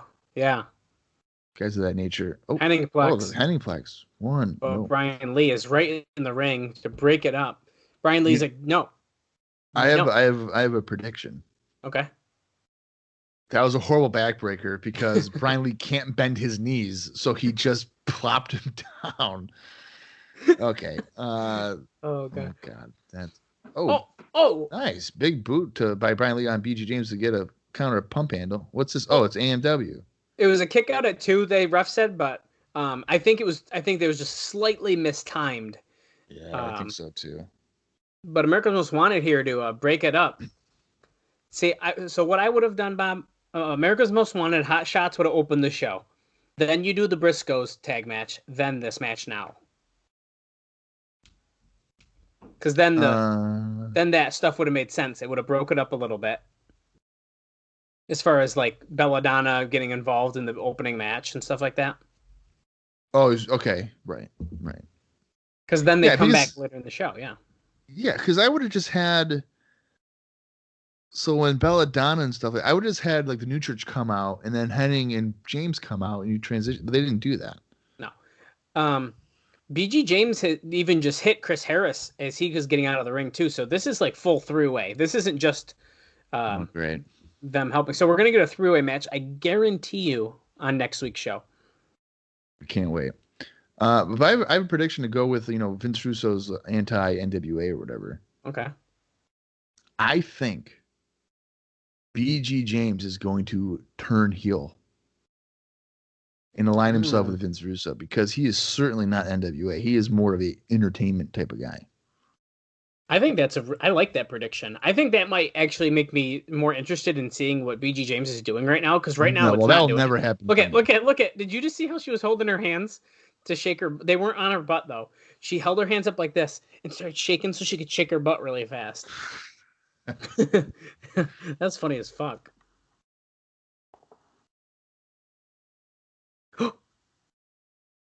Oh, okay. He's getting introduced by Bobby Heenan. I thought Bobby Heenan was coming to NWA. I was like, what the what? Me too. But here's a video from probably earlier because Don West and Mike Tenay talking about this auction stuff again.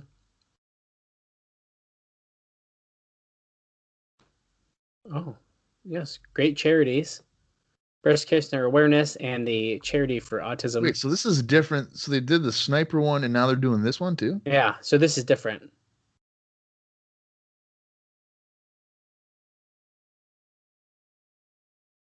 Wow, they're really trying to get the bids up on these things. Yeah. Mike and Don are at the table, and Mike's like, yeah, you really killed it there. And Don's like, you're damn right I did. I'm going to sell it again at the end of the show. And here comes Easy Money. Bob, did you know that Easy Money is Jason Jett? Yeah, you did not. I did. Yeah. The man that was so happy to watch WCW 2000 and 2001 doesn't even know the talent that he watched. There's too much shit going on. And honestly, once we saw a good look at his face, I got it. He's now going to be fighting Alex Winters, who don't know who he is. I don't know who that is either. I've never heard of him. Let's see if I can find any information. Well, he hasn't wrestled in a long time. Oh, Easy Money is his trainer. Well, that would make sense for why he's here. We are, just for a time check, you're at 51:40. Oh, Tenay's giving us a background here. A three-year pro. He's 21. Interesting that he's a 3-year pro, but according to Cage Match, before this, he only had one match. Well, maybe he trained for 2 years. No, that's what I think it is, but... Yeah. That was not a side bulldog. That was a side headlock takeover out of the corner today. What the fuck is going on? Side bulldog out of the... Whatever. Easy Money out to the apron, and it is the... buckshot lariat. Essentially the buckshot lariat. I was trying to think of what else I could call it, but that's what he did. Oh, how about we'll call that for Easy Money? We'll call that the direct deposit. Oh, now we're talking. Hey, wait. We can't have Easy Money and Kid Cash unless they have a tag team. Oh, right. Cash Money. Easy. Ooh, Cash Money. Oh, fuck. Oh, my God. Bob. Yes. If that doesn't happen, I'm going to be pissed. How do you not do that? I don't understand. It's like you with the Scotch Hall. Like, come on. What are we doing here? Oh, yeah. What is he doing? Oh, is he doing the Billy Goat curse? Stealing Colt Cabana's move here. Oh, no, he's lifting him up by his arm. Oh, he's swinging him. Oh, that. Oh. He dropped him face first on the mat. I'd just like to point out, Alex Winters has done literally. There's nothing to even like tell you. Like he did nothing. He did a side bulldog out of the corner. What are you talking about? I meant in his career, not in the match. I was trying to see if he even fought anyone cool. It's literally he fought Chase Owens in 2010. Oh, whoop-de-doo. In CWA. Oh, atomic drop as Winters tried to come out of the corner and Easy Money just put his knee out. What was he doing? Look at that. Look at that dance move. Oh, and a running drop kick to the corner. To a seated Winters. Hey, fun fact, Bob, that necklace that he's got on, I used to wear every day in high school. I have the same necklace. Oh, so you were a douchebag. I don't know why I wore it, but I did. I've never worn a necklace ever. It was to the point where I'd feel naked without it. Like that's how much I wore it. So why don't you wear it anymore? Because well, actually a couple friends made fun of me and I finally stopped, which I don't regret, but you had friends making fun of you for it? Yeah. Like some of my good friends were like, "What? Stop wearing that." I was like, "All right, fine." A lifting reverse DDT. Oh, he's playing dirty. No, he's not done. He's got to do the hold on, don't tell me. The cha-ching. Oh, is that the move? That's it. Well, that's what he won against Tony Mamaluke with. Let's see, is he gonna hit it? Yep, he looks like he's going for it. And cha-ching. Ching, yeah. 1, 2, 3. I was waiting for Tanae to say it. Cha-ching. That's funny. Easy money. I mean, Easy Money is not bad. I kind of enjoyed that. That went longer than it probably should have. Because, like you said, Winters did absolutely nothing. Yeah, I agree with that. It definitely went a little too long. Oh, what's this? Oh, wait a second, you motherfuckers! That's Bruce. Wait, Bruce isn't supposed to be here anymore.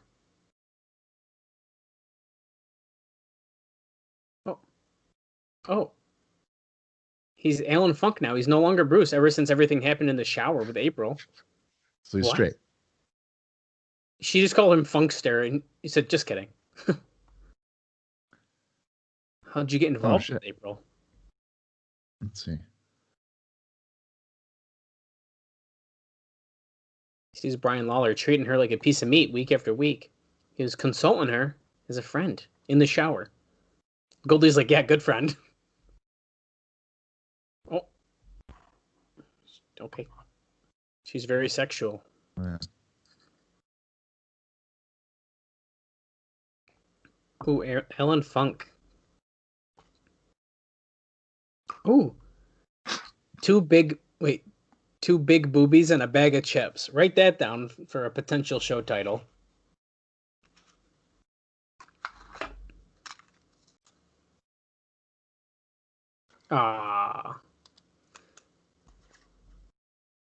So he's saying he might give the crown, Miss TNA crown, to April.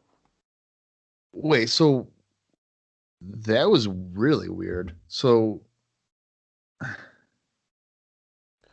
don't understand. Bob, I didn't... Okay, so Crimson Dragon, I just want to comment real quick. His attire looks way better this week. Really? I don't know if I like it. Well, compared to what he wore last week,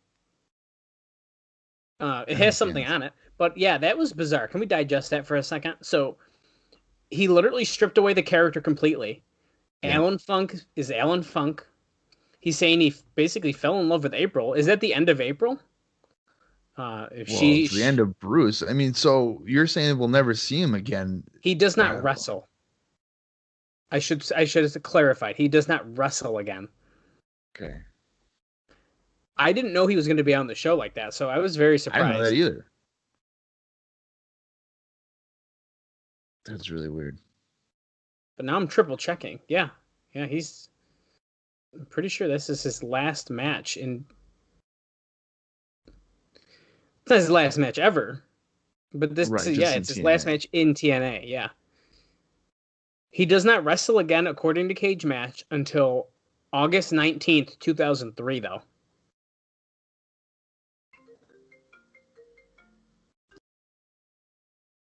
Sonny Siaki against Crimson fucking Dragon.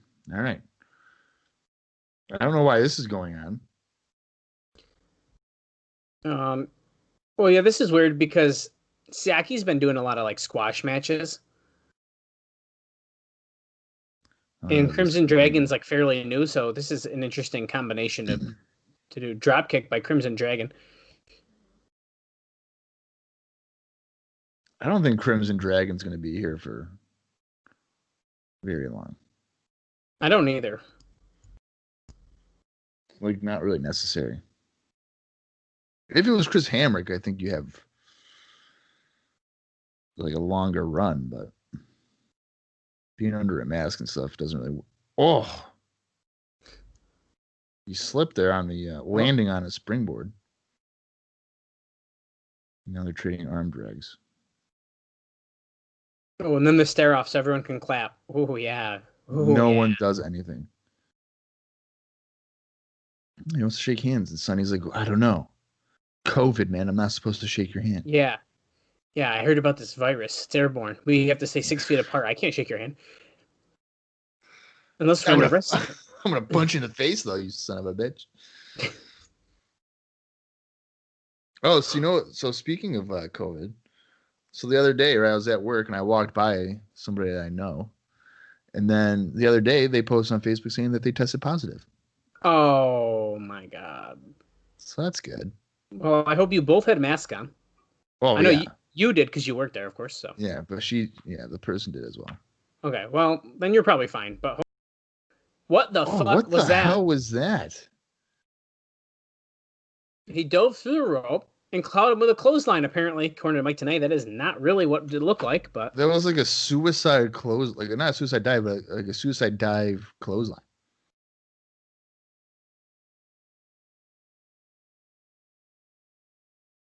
Oh, drops him down to the middle rope.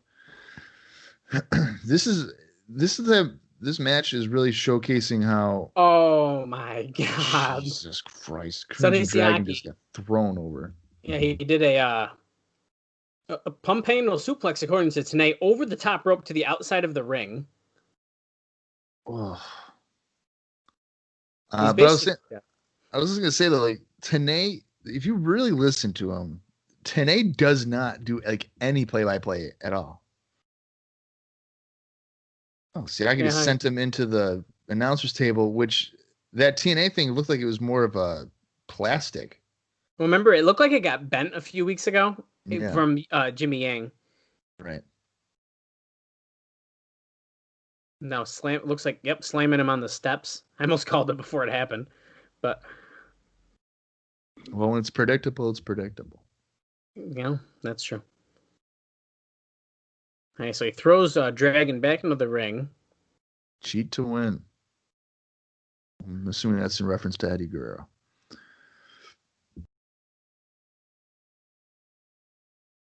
I just gotta say, Bob, we are, if we look at our card, we are flying, and we have just crossed the hour mark. Whoa, low blow.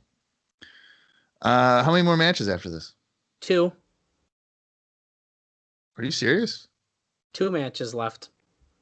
I think we're gonna get. There's got to be like another long promo or something. I think we're gonna be segment heavy. Yeah. Dragon missing a Yakuza kick, so Siaki just slaps him in the face again. Dragon going for a... Oh, okay. This is like a vertical suplex turned into a stunner. I like that. And then he hits a Yakuza kick. 1, 2. Yeah, I don't know if honestly I really like Crimson Dragon very much. Like, And the thing that sucks, I've never really seen a Chris Hamrick match, but like I don't know if I even want to now. There's a few good ones. I know I've said it before. His tag team with Tracy Smothers, which I think he was doing around this time. So I'll say from 2002 to about 2006 was surprisingly really good, and I'm honestly shocked that Hamrick and Smothers as Southern Comfort didn't get a run in one of the bigger companies, as Siaki just tossed him with an overhead belly-to-belly suplex From the top rope. Yeah, holy. Literally across the ring. Like, he's on the other side right now. Yeah. See, Hamrick does like crazy shit like that. But yeah, I'm surprised that Hamrick and Smothers, at the very least, in the mid-2000s, didn't get like a Ring of Honor run. Siakalypse. Three. Yeah, that's a Okay, well, Mom Bob, just so you know, I just decided to look for fun. Mm-hmm. Well, that's the last time we're going to see Crimson Dragon in Total Nonstop Action. Oh, okay. Well, son of a bitch. So you were not wrong when you said he's not going to last long, because this is his last match. Does he doesn't even appear on like Explosion or nothing? Not according to Cage Match. Wow. So that's great. So he did. So to Crimson Dragon or Chris Hamrick's credit, he did some crazy spots there, and then they're just like, "We'll never use you again." Yeah, which is kind of weird. That's wrestling for you. Oh. Siaki has the microphone. What does he want to say? It's about Sonny Siaki. Sonny Siaki is life. Sonny Siaki this. He goes, "Are you kidding me? Do I look like a joke? No." Oh. He's like, if NWA doesn't want to give me any more decent opponents, I don't want to be here anymore. He should be in title matches and main events. Period. That's a good point. He has been doing a lot of bullshit, so. Yeah, he was saying that if he doesn't get that, he doesn't want to be here, so is he quitting? Sending it back to Goldilocks with April. Where's Brian? What truck? Oh, he's in the production truck. Watching this shower scene over and over. She's like, everyone knows Bruce is gay. I would never do anything like that. Goldilocks goes, April, nobody's buying what you're selling. Saw Bruce's head in the shower. We heard her pleasure sounds.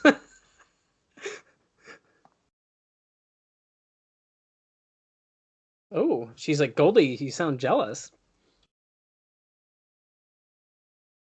Well, Goldilocks says, cut this interview. I don't need this bullshit. But wait a minute. Didn't she console her last week and they walked off together? Holding hands, yeah. That definitely happened. But now it's like, I don't need this bullshit. Well, they just showed a replay earlier in the show. Yeah. Oh, and here comes Brian Lawler, not dressed to wrestle. Look at him. Look at his face. He does not look thrilled. He's been watching that tape all afternoon of April with shower cream on her boobs. We cannot figure out why she had shower cream on her boobs, but she did. I don't know why you're saying shower cream. It's shaving cream. Shaving cream. You know what I meant. Same thing. Maybe it was a shower cream. Maybe that's why. It could have been shower cream. It could have been Bruce's. Who knows? Oh. He looks like he's been crying. Me. Yeah, he's definitely crying.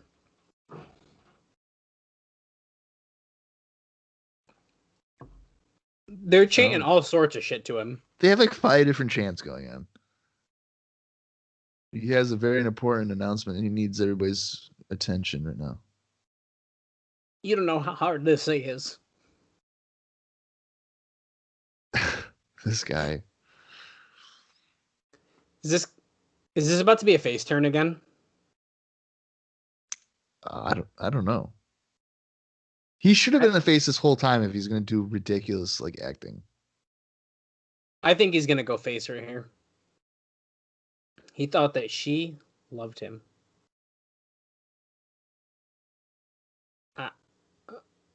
I gave everything I had to this girl, especially when I yelled at her and verbally abused her ringside. Please, kid, shut up. And then everyone laughed. He goes, "This isn't funny." Oh my god.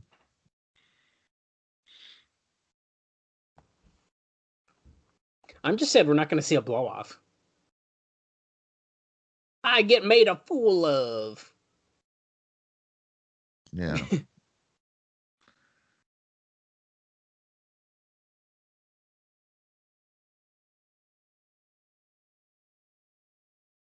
Nah. Not only was she doing God knows what with X-Pac, Six-Pac, whatever, then it gets her in the shower with Bruce. Now I find out she's having an affair with Goldilocks. They cut to some frat guy that freaks out about that announcement. Why is he panting? That's what he's holding the crying in. Oh my god. He hasn't eaten.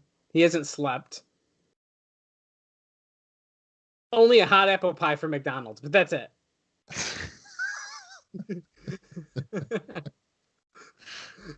How can I boo him after this?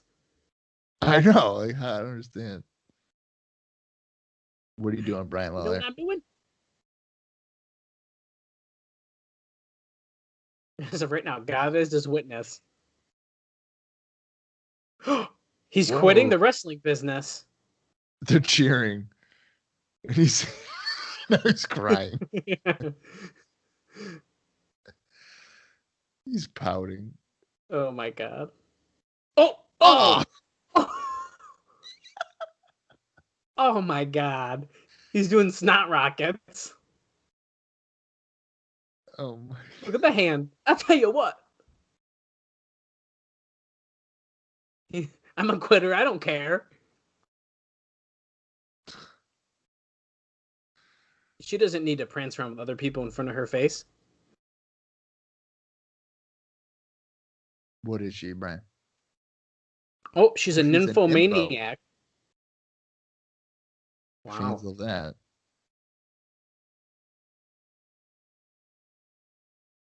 Brian Lawler's like, that's sick.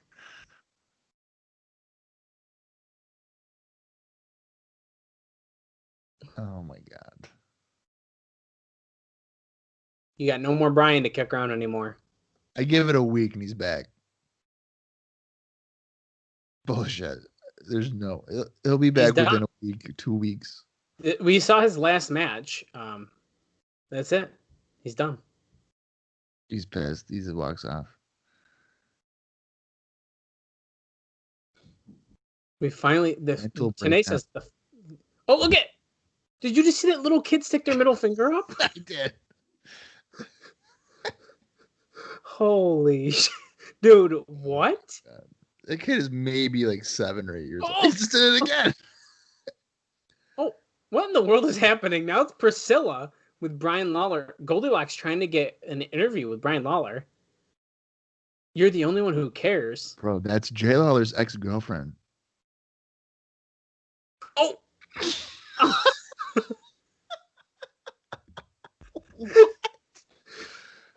What the fuck? We're back to Don West and Mike Tenay, and they're both like, wait a second, what? Did you see the way that he was touching her butt? Yeah. He was like, boop, boop, boop, boop, boop. He was just touching his dad's ex-girlfriend's ass. Okay, so the kid that keeps sticking up the middle finger is with the lady with no teeth. By the way, I just noticed that. That's perfect combination. Makes Holy sense. shit, man. Oh my god, look at that video of AJ Styles humping the top rope. Okay, so we are now an hour and 39-40 seconds, or sorry, an hour and 11 minutes and 43 seconds. Jeez. And we're getting a video package for the X Division title match. So we have a lot of time and not a lot of stuff left. Yeah, I don't know. These matches must go on forever. I don't understand. We'll see, man. I'm pretty interested here. But Yeah. see, look at that shitty Crimson Dragon outfit. That was his only other match. Yeah. Oh, he almost broke his neck there.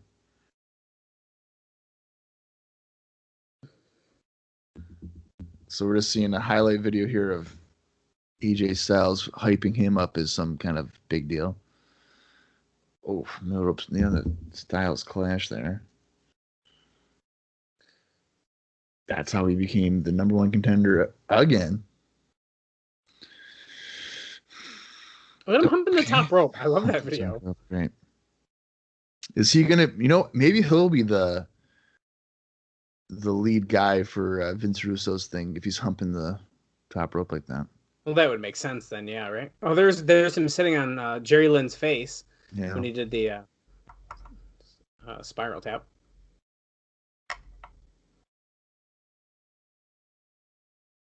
Okay, we're back, and that kid is still in between Don and Mike Tenay. Making faces now. Squishing his face. Do the finger again, kid. Come on. Dude, the kid doing the finger in the guardrail. My God. Why is he the kid's like randomly clapping? Okay. Oh, now a Jerry Lynn hype video. Great. Okay. Jerry Lynn rules.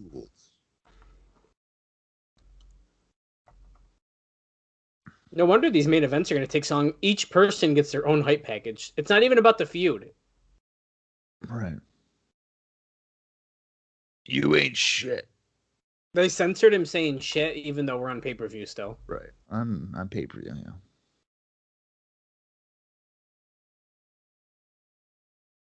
Oh. It's kind of cool to see these hype videos, though, because we're seeing stuff so old that, like, the production and, like, everything about it, you can tell has been way upgraded. Yeah. You will respect me. Last week, Jerry Lynn defeated Amazing Red in a fun match. Yeah, it was. It was. Oh. And he slammed him against the apron. 1, 2. Oh, almost got him there. All right, the reverse pile driver. Oh, wait. No, that was that really fucking crazy move where he like flipped him back over. Never seen that before, ever. Like, that was just nuts. Well, we've probably never seen it before because it's really not safe. So. No, it looked very dangerous, and that was the second rope peg or cradle pile driver that shot Amazing Red across the ring. It was insane. Look at, boom. Wonderful. What a sell job by Red. So, Dallas, now that they have the Twitter stories, are we going to be posting more like stories on Twitter? Yeah, I'm gonna try to see what I can do there. I was gonna try to get one up actually recently to kind of test it out, test the waters, because here on the TNA Cross the Line podcast, we don't our Facebook following isn't too strong. But if you would like to, you can go ahead and follow us over on Facebook at TNA Cross the Line Pod, and so we don't really post stories on there. But I think the Twitter stories are going to be kind of a game changer. I'm excited to try those out. Yeah, I think it'll be a lot of fun. Because, like, judging by, because I'm just scrolling through right now, like, there's a whole bunch of people on here that I've never really seen before, but I see their stories now. Yeah, that's what I'm excited about. And, you know, if you don't follow us on Twitter and you're wondering where you can see our soon-to-be Twitter stories, that we are at Cross the Line TNA on Twitter. And we are actually, as of this recording, actually, by the time this comes out, we are probably going to be breaking 1,000 followers, which is super cool. Oh, that's awesome. I guarantee you by this this is posted, we'll be over that. So that's going to be that's super exciting. So appreciate everyone's support who already does follow us, who listens. Those were like quick entrances. Yeah, for all those hype packages. Jerry Lynn's in the ring already. Styles is in the ring. We're getting right ready for this X Division title match. Oh, we're doing boxing type entrances for this as well. Yeah, we got Bruce Buffer in the ring. Not really, it's just JB. But yeah, Jerry. I wish it was Michael Buffer.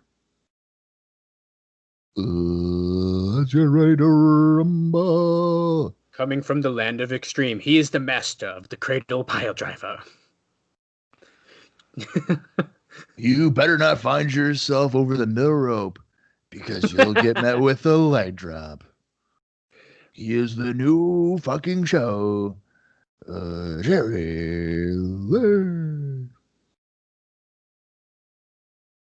You know, that would have been great too if they had Buffer and he was doing the intros and he's like, TNA paid me $25,000 to do this show.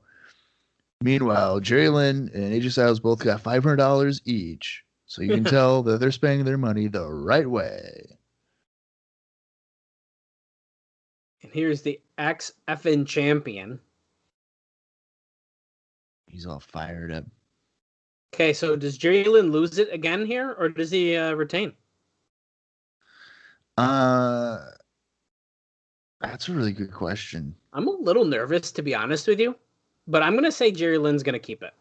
I think so too, but see, I don't know. I don't know what you're doing with Styles at this point, because he keeps on going. Like, it's been the same feud for him, just Jerry Lynn every single week. It seems like.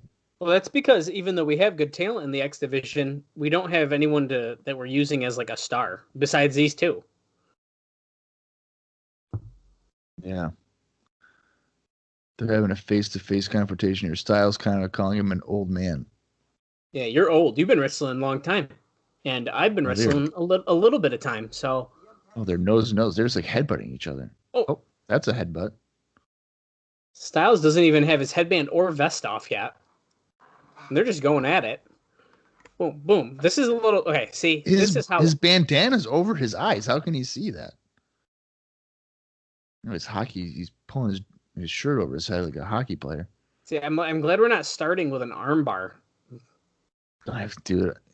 Every fucking match ever starts off lock up, arm drag, wrist control.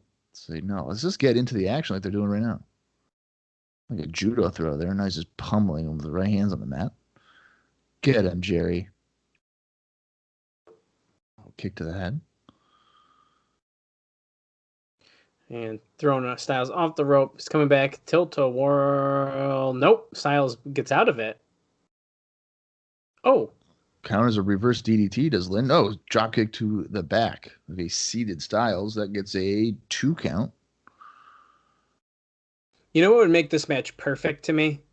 Like, what would make this match even better is if Mortimer Plumtree was not ringside. Yeah, I agree with that. I know that's like a stupid thing, but I feel like, look, if you went back on this match, just you were like, I'm going to watch that Styles Jerry Lynn match for pay-per-view 23. You see Mortimer Plumtree ringside, you have no context. Why the fuck is that guy there? Who's that? He just doesn't fit. No.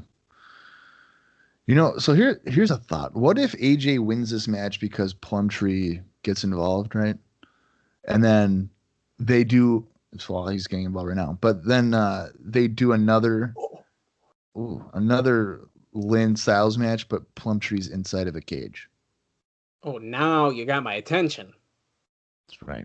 Hung above the ring, right? Sure. And now at the fairgrounds, if he's hung above the ring, the bottom of it is pretty much going to be right where people's heads are. So yeah, pretty much. So Plumtree got drop kicked into Styles, but now Plumtree is holding Jerry Lynn's legs so Styles can get a kick as he was entering the ring. Drops an elbow on him as he's hung over the bottom rope.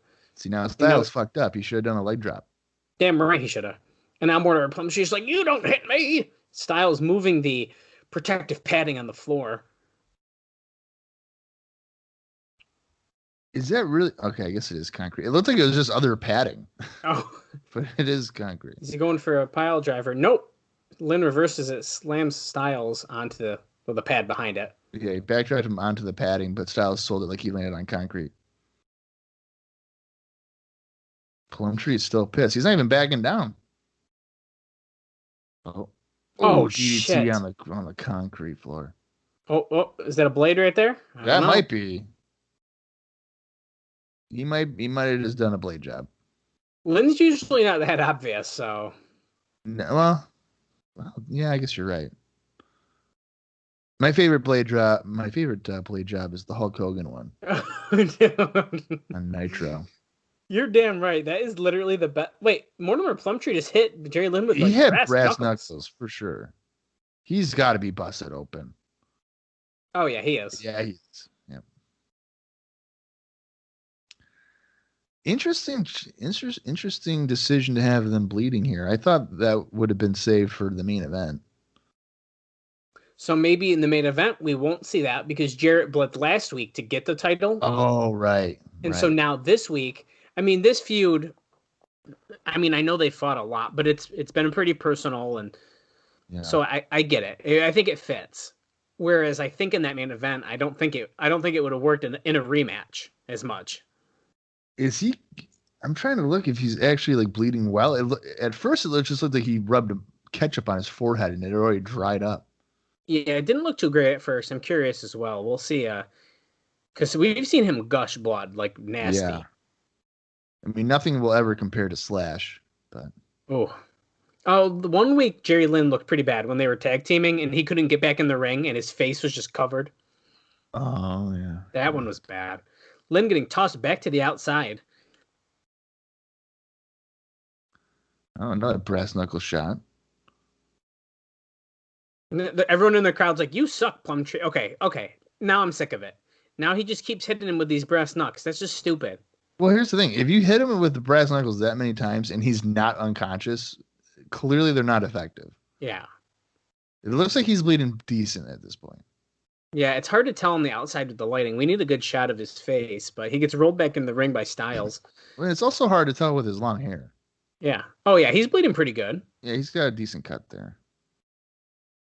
It's not like dripping down or anything, but it's there.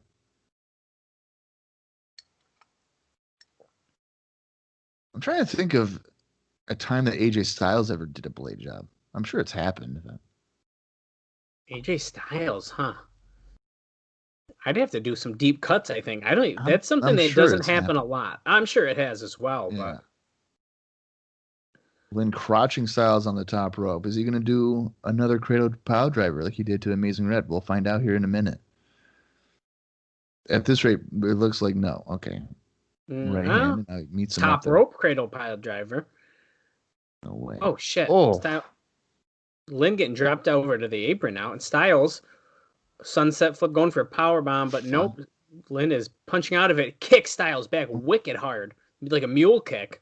Yeah, into the announcer's table. Jerry, stop going after Plumtree. This is not working out for you. He has brass knuckles. Plumtree jumping in the front row.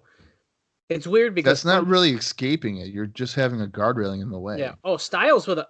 Oh my God. Jesus.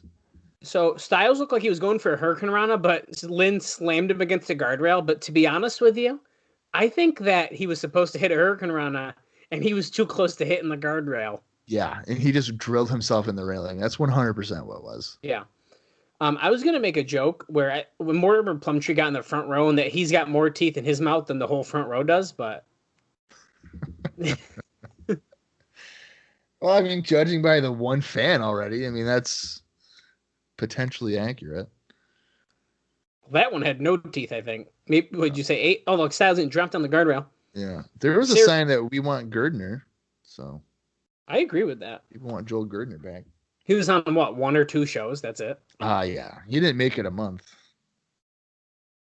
Which is a bummer. He was oddly paired with the Rainbow Express, though. Yeah. Well, weird thing about that, I actually saw, I don't know, maybe it was just Twitter or something recently, and it's like, oh, ECW and TNA, former whatever. And I was like, he literally did like a handful of shows total, like ever. Right. So I thought that was just, I mean, I get why you would do it, but like, I thought it was funny. Yeah, if I were to have appeared on WCW like one time, I'd be like, former WCW wrestler. Well, yeah. Sure, I lost to Glacier in a minute and a half, but technically, I was on WCW. Yeah, technically, I am a WCW superstar now. Mortimer Plumtree tapped the referee on the leg, it looked like, to get his attention about something. And that's kind of weird. So now the match is just happening, and that was just weird. Like, reminding him of a cue maybe or something, but that was just odd. Lynn with the devastating clothesline. Oh, nice. Spinning back elbow that Styles did an inside out sell on for a 2 count. Even the way Lynn did that, I like that. Yeah, nice to see the crowd has changed their Athena signs to now literal conversational signs, like "Hi Athena." Oh, see, the way Lynn did that, I really like that. Yeah. I wonder if next week will be, "What's up, Athena?" Nothing much, you? We're good. What's going on tonight? Okay, Lynn back to the fucking outside. Okay, now I'm getting sick of it. This is getting a little redundant here. Oh, dude. Okay, Plumtree. We get it. See, now this makes this probably their worst match. Yeah, this alone. It's just like, come on. It's too much. It's too much Plumtree. It's taking away from it. But you To know be- what? That makes sense because Vince Russo likes this type of shit. Literally right next to the rope, okay? To be honest, I'm going to say it now, even before this match is over. I think off the top of my head, my favorite match between them is that 2 out of 3 falls match. Oh, right. They had like where- the Iron Man match and stuff. Yeah, falls count anywhere, no disqualification, and the Iron Man. Yeah, that was a nice reverse tornado DDT there. Yeah, it was. It was awesome. For a 2 count. No, I agree with that. I mean, that took up like 40 minutes of the show too. Yeah, so that one really sticks out to me as like, oh, that match was really good. Yeah. I think their other singles match that wasn't like stipulation was pretty good too, but oh,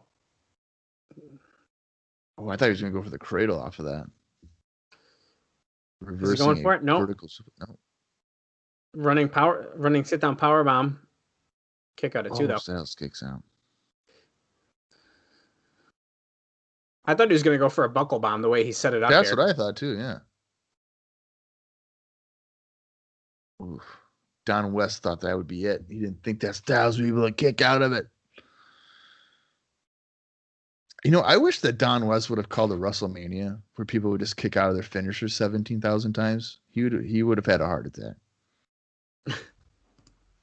Oh. Lynn dropping Styles on his face with a go behind suplex. Great ring awareness. Just great. Terrific. Look at that. Boom. Right on the face. Stomping away on poor AJ. Come on, Plumtree. Just give him your brass knucks. Maybe that will help him win. Oh, wait. He did. He did. Did he? I thought so. It really looked like he did. Oh. A sit-out wheelbarrow slam there. Going for cover. And hey, we have just hit the 1 hour, 30 minute, and now 4-second mark. So you probably got about like 25 minutes or so left. Roughly, yeah.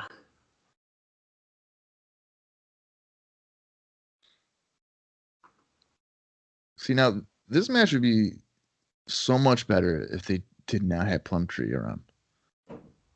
Yeah, absolutely. Yeah, we're up on the top rope. Styles looking for a second rope suplex. No, Lynn counters it. Is he going to do a cradle? No. Nope. Front suplex. Front suplex there. Both men are exhausted.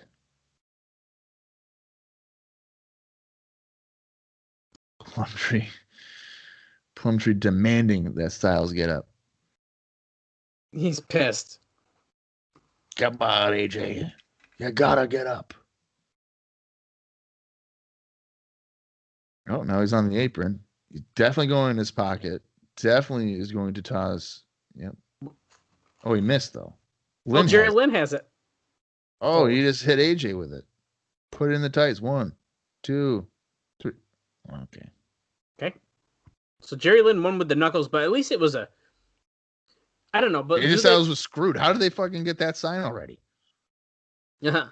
Well, doesn't that make Styles look super weak? I mean, Lynn took many shots to the head with those and like was still up. Don't use any logic on this, Dallas. Okay. Oh. Do not. Okay. Jerry Lynn got decked with the brass knuckles literally 47 times. And he's fine. He hits Styles with it 1 time. I mean, Lynn pulled back pretty good. I mean, it was definitely a stronger hit, but still. No. That's just, it's illogical booking for a match. Yeah, well, Jerry Lynn is still your X Division champion, which I'm okay with. That'd be like you hitting me with a chair 17 times and I like still power through. I hit you with that same chair 1 time and I win the match. Well, exactly. Like, I don't know. Oh, lollipop. It's green apple. It's perfect. That's how you know she's a good girl. She has good taste in lollipops. Oh, you bet $550 to Going to Chuck E. Cheese. BG James says they're going to Chuck E. Cheese.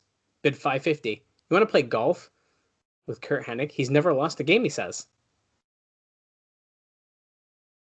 The fuck? Oh. He says if we can't get the bid up to 5,000, we're not doing it. Wow.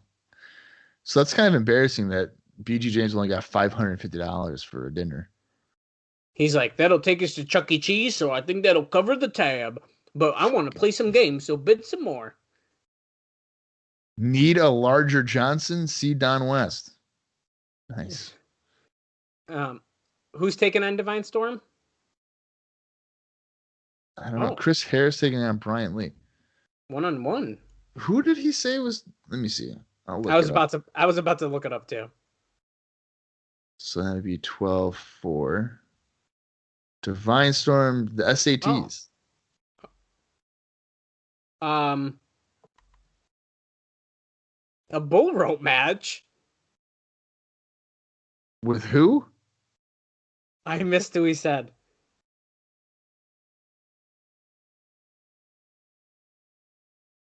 What the hell? Styles, Red Kid Cash, and I missed the last one.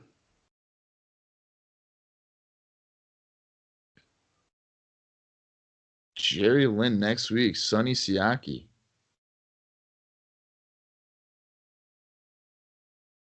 Okay. Let's see. Oh, I didn't even. Wait, did I? Maybe I did. Dory Funk Jr. again. Oh, okay. We just hear music. Yeah. The highlight of my life was winning the heavyweight champion. And now I am literally a skeleton. And I just walk around and my skin is my outfit. And sometimes I wrestle still. But I'm really just a skeleton. And when did I have my last match? I'm 79 years old, and I probably wrestled last year. Let's see. So Dale's the double elimination thing for next week is Easy Money, Amazing Red, AJ Styles, and Kid Cash. Oh, so that. Okay, so yeah. Okay. Gene Kiniski was a great champion. What is the point of all this? Oh, Jack Briscoe. I got to wrestle Jack Briscoe. What? 300 times.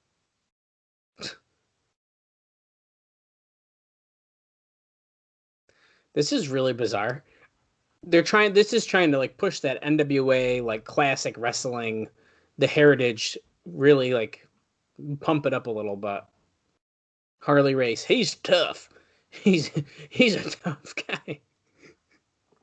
Yeah. Yeah, so yeah, you're right. I wonder if this is an attempt to make the show seem really more old school, and then Russo's going to give it like a lethal injection of sports entertainment. I think so too. And if you want to make your show feel old school, bring back people who are 80 years old in 2002, but then are still 80 in 2020. That'll do it. Right. By the way, just for fun, he did wrestle in 2018. Dory? Yeah. In a time limit draw match in Japan against Osamu Nishimura. It was an exhibition match. What company in Japan? I don't. Hold on. Tokyo Gorentai. I've never heard of it, to be honest with you. I've never heard of that either. Dick Togo is one of the champions. I know who that is. Yeah, I do too. This guy is just rambling. Yeah, Dory Funk has been wrestling in like Japan for like in the past like couple of years. Like He just called Vince Russo a weasel. He should stay out of the business. TNA is like, thanks for talking with us. I wonder if they had to cut that up into different segments because Dory talked for an hour and 50 minutes. I actually wouldn't be surprised about that, and they had to just take the snippets. Yeah. I'd believe it. It was main event time here. The Truth, 6 foot, 230, 6 years. Jeff Jarrett, 6'1", 237, 16 years, bro. Role reversal. Role reversal. That's right. NWA No Tolerance. Another chance for the truth. Well, it's really his first chance to regain the title. That's a good point. Not another chance. And I like that we haven't seen these guys at all today. This is the first time. Actually, that is really nice. Holy shit. Truth is booking it. Dude's in the ring already. His music just started. Well, they're probably like, listen, guys, Dory Funk talked for so long. We gotta get going. The big black Incredible Hulk, he says.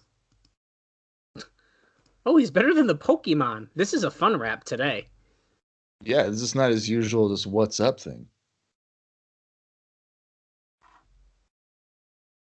Okay, I don't know what he was really saying, but neither did I, but that's okay. I don't think the fans did either. Truth, your rap sucks. That was a nice sign.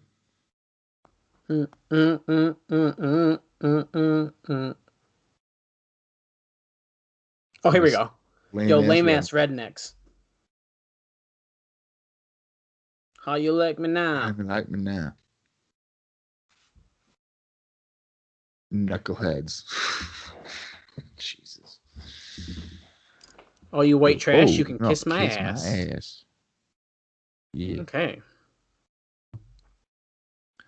It's my world. Here we go, Jeff Jarrett.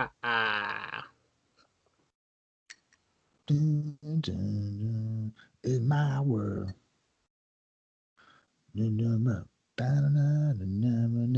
Everybody say, my world. The first of 17 times he will hold the NWA Heavyweight Championship.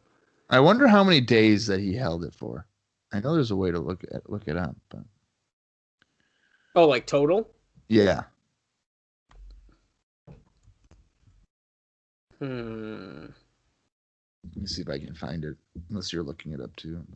I was gonna try because that is. I want to know the total as well. Actually.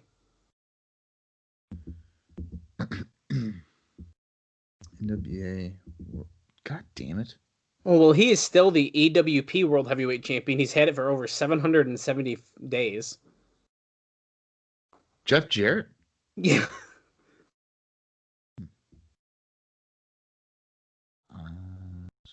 Here you go.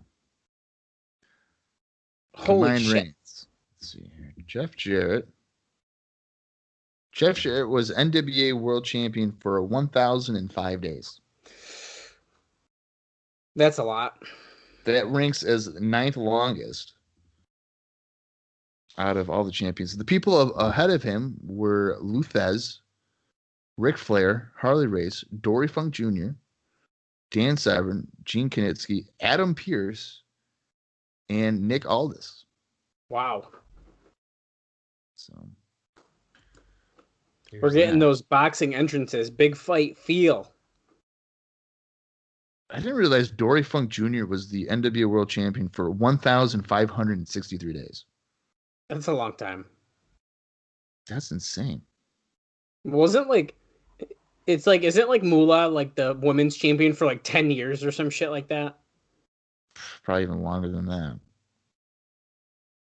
From Hendersonville, Tennessee. Got to get that baby face pop, baby. I'm from the small town of Hendersonville. J.A. Oh, wait, J.E. You don't know how to spell Jeff. J.F. Well, that's how he says it. I'm J.F. Jarrett. Here you go, Scott Armstrong. Senior official, Scott Armstrong. Now remember, Bob, after this match, Jarrett has to say if he's joining Russo or not. So we're going to see Russo at least once more. Right. I totally forgot about that. So yes, 4.5 years, Mike Tenay just said, Dory Funk held the title. That's insane.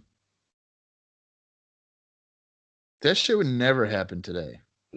You can barely have a title reign last a year. Fucking a month, dude. These people lose the belt like it's nothing.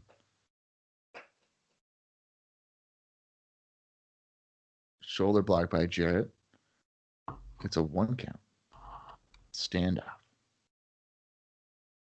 These guys have wrestled each other so many times. They know each other incredibly well.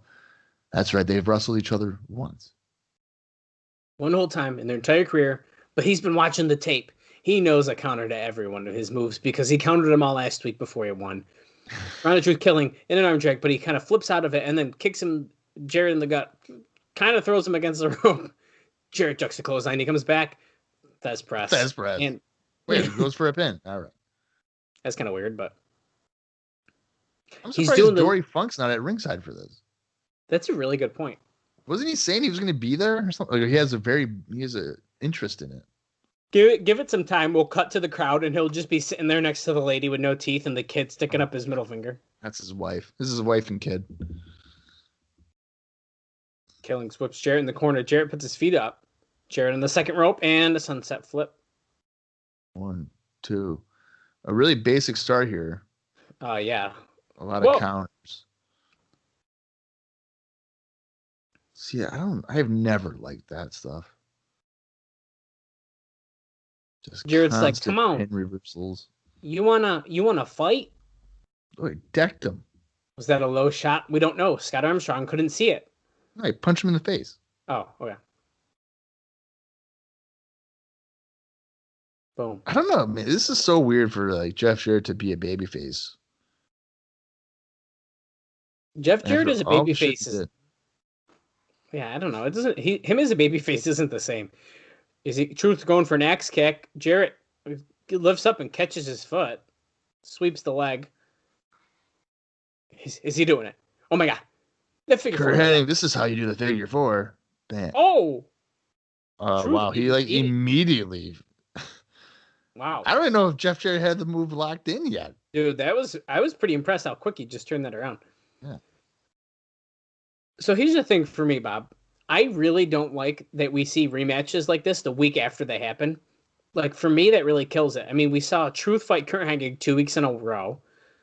Holy shit. Truth diving to the outside onto Jarrett.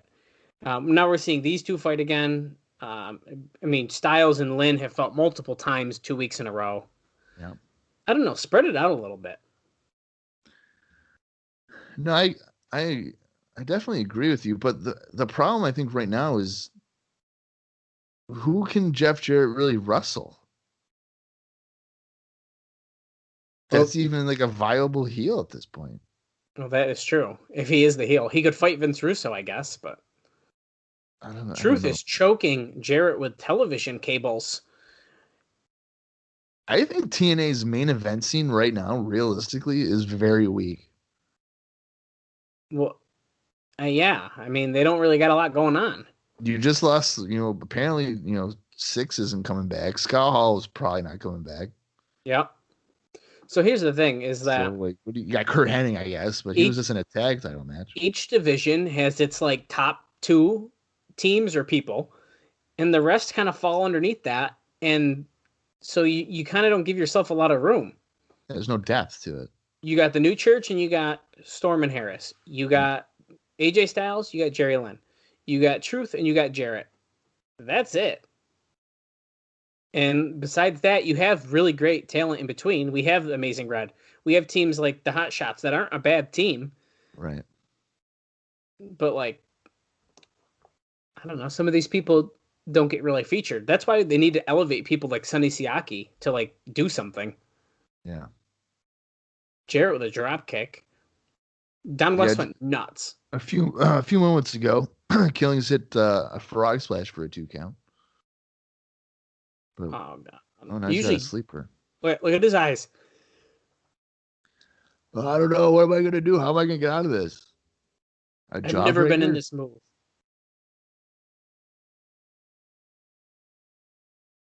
I hate the sleeper hold. It's I mean, I look at get it. it. You're supposed to be like choked out and you fall asleep, but you're technically not allowed to have it underneath the chin. Yeah, so you couldn't really be choked out because you're not supposed to do that. Right. So like if you have it above the chin, you're just like holding their head. So, I mean, I've never really understood the move. Does anyone ever put their hand up at the 2, like when they're raising the arm? Can you ever do it at 2, or is it got to be 3? It's got to be 3. Yeah. Well, Jarrett's still got fight in him. He is white meat babyface right now, and he's This doesn't make sense. He's gonna get juiced up after this, and then he's gonna turn into Hulk Hogan. He's gonna grow the LeFou Manchu, and pop a powerbomb. Jarrett kicking out. And no. We're at 148.38 now. So we're in like the last, got probably under 10 minutes left in this show.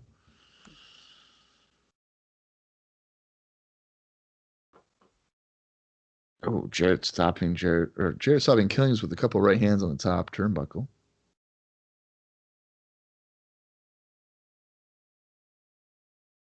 Oh, no. What is... Oh, superplex looks like. Yes. Oh. Taking Killings down to the mat. They're both knocked out because that's what Jeff Jarrett does every match. Just lays on his back for 10 minutes.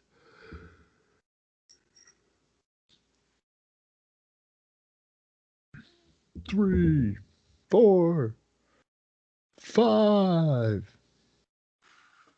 The drama, the excitement, TNA wrestling. Reversing the Irish whip. Scary. Oh, wow, Jarrett's signature move. That's it. It looked like he did not hit him at all. Like a complete whiff. No, it was wicked bad, but it's his signature move. So, he just countered that. Jarrett was. Oh, come on, come on. That's cheating. He just did a low blow. See, Jarrett can't stay face for you in a full match. 1, 2. Oh, what if he had beat him on a low blow and inside cradle? I wouldn't have been shocked, to be honest with you. So he did a. So what the fuck? Is he a babyface that cheats? I guess so, because he's from. Oh, wait, the ref said he saw it. Well, listen, if he gets disqualified. Wait, if you get disqualified, do you lose the title here? Yeah. Oh, shit, okay. What in the fuck? Oh, now he's got a chair. What the fuck? All right, he's wedging it in the corner. What in the world? I guess he's not like a clear. Oh. So Truth reversed it and nailed How is Jarrett. that not disqualification, Scott Armstrong? Well, because he threw him into it. He didn't hit him with it. Yeah, but he used it as a weapon. That's like throwing someone into the stairs. You don't get disqualified for that. Okay, so if I were to, let's say I were to throw you into a sword that's sticking out of a wall, is that not murder? That's totally different. In wrestling, oh, right. Holy shit. The Truth just went for a moonsault, nearly broke his neck, but missed it. Yeah, misses the And Jarrett is moonsault. calling for the stroke. He's like, it's over, brother. The Athena sign now says eat. And there's the stroke. Is that it? No, come on. 1, 2. No, he kicks out of the stroke. Oh, and he lands on the ref. And squishes referee. Of course, Scott Armstrong's like, oh, man, my back hurts now. I got to act like I'm hurt for the next 12 minutes. Jarrett taking the turnbuckle pad off. Also not a disqualification, because you're throwing them into something. Right. Yeah. Oh, it's your. Oh, shit. There's that fan who. There's the girl. She's taking her chair. You're not taking my chair. So Jarrett said, screw you. We're going the other side in the heel section. That's right. Is that a sign? Is he trying to tell us? Like, oh, hey, I'm a heel still. Wait, damn it. Jarrett going to the crowd. Come on, man. I thought we were breaking that habit. Lollipop is like... Get away from Lollipop. Bastards. One day we'll get good lighting over here where they just put people through tables. Is he on it? He looks like he's on a table. Or he's bringing a table. There's 2 of them. Oh boy. There's like a glare on my screen. Oh wait, he's climbing the structure here. Jeff Jarrett is climbing a structure to jump through. Oh, Truth is up. Oh no. He said, I'm gonna kick your ass. Jarrett is now taking steps down because he doesn't want to take too big of a bump. He's too high up. He's like, oh fuck.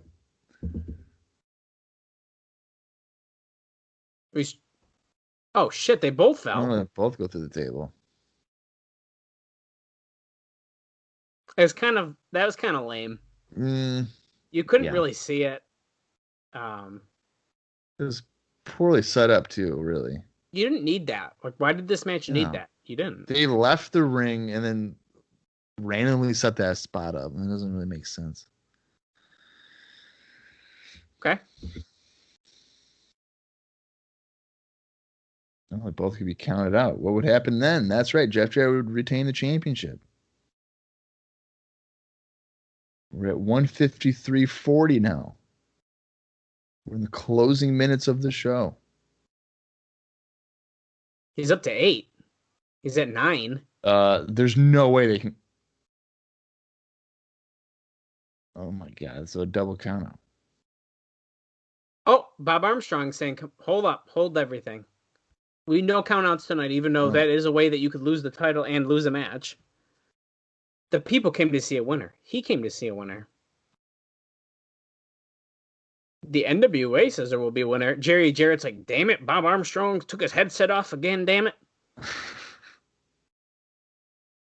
Oh, now they're still brawling in the crowd right by the heel section sign. Killing, just murdering Jeff Jarrett with right hands. And now they are back at the ring. See, I feel like I would have done the double count out. Why not? Well, this restart would have been better if they made us wait for the match, made us wait for Truth to get his rematch and then lose it for double count out. But this dude just lost the title last week. Killings with a stun gun over the top turnbuckle.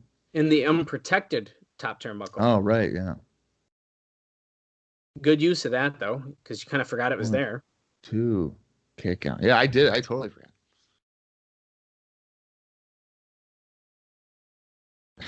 Scott Armstrong. So close. So close. Front suplex. No. Jeff Jarrett counters. Kick to the gut. He's going for the stroke. Nope. No, Killings counters. He's going for the something. I forget what he calls this. Oh, come on. The front suplex thing again, and then Armstrong, like an idiot, walked forward to get hit by Jarrett's come legs. On. That was difficult. Killings has the cover. Russo's going to be out any minute. No. Vince Russo's not going to get involved. Any minute. There he is. Oh, fuck. There's Vince Russo. And there's a fucking mini guitar that doesn't look like a real one. What is a small guitar? That's not a normal Jeff Jarrett That's guitar. a childlike guitar.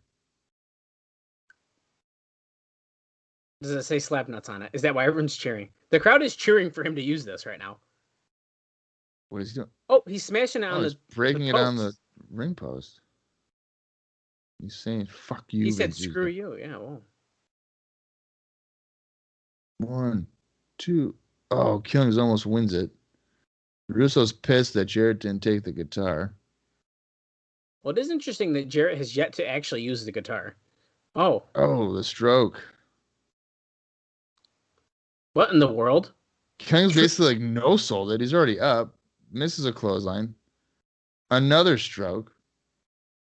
He's calling for one more. No wonder he's no-selling it. It's because he has to keep hitting it. Yeah, Killings getting up again kind of quick. A third stroke. He's hit 4 strokes in this match. And that's 3. He did it without the help of Russo. So now everyone's like, yes. And Russo's pissed. Look at him. Bro, this is bullshit, bro. If you're not with me, bro, you're against me, bro. Russo's embarrassed. He can't believe it. Did he grab a microphone? Fuck. Yeah. Hey, Jeff.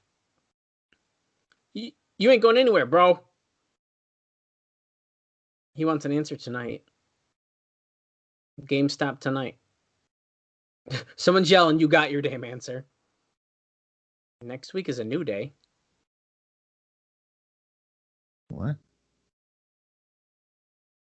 With me or without me?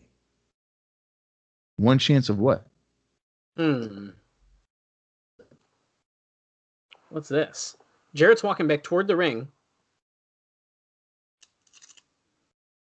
Is he about to join One him? chance for what? I don't understand. What's it going to be as we are slowly going on? What's his answer going to be? I think Jarrett laid the belt down and he's like telling Russo to get in here. And that's how we close it off. All right. Well, the runtime for that was 158.27. So just almost 4 minutes on the dot longer than last week's episode. Okay.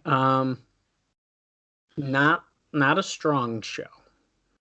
No, I think a lot of the matches had poor planning and structure.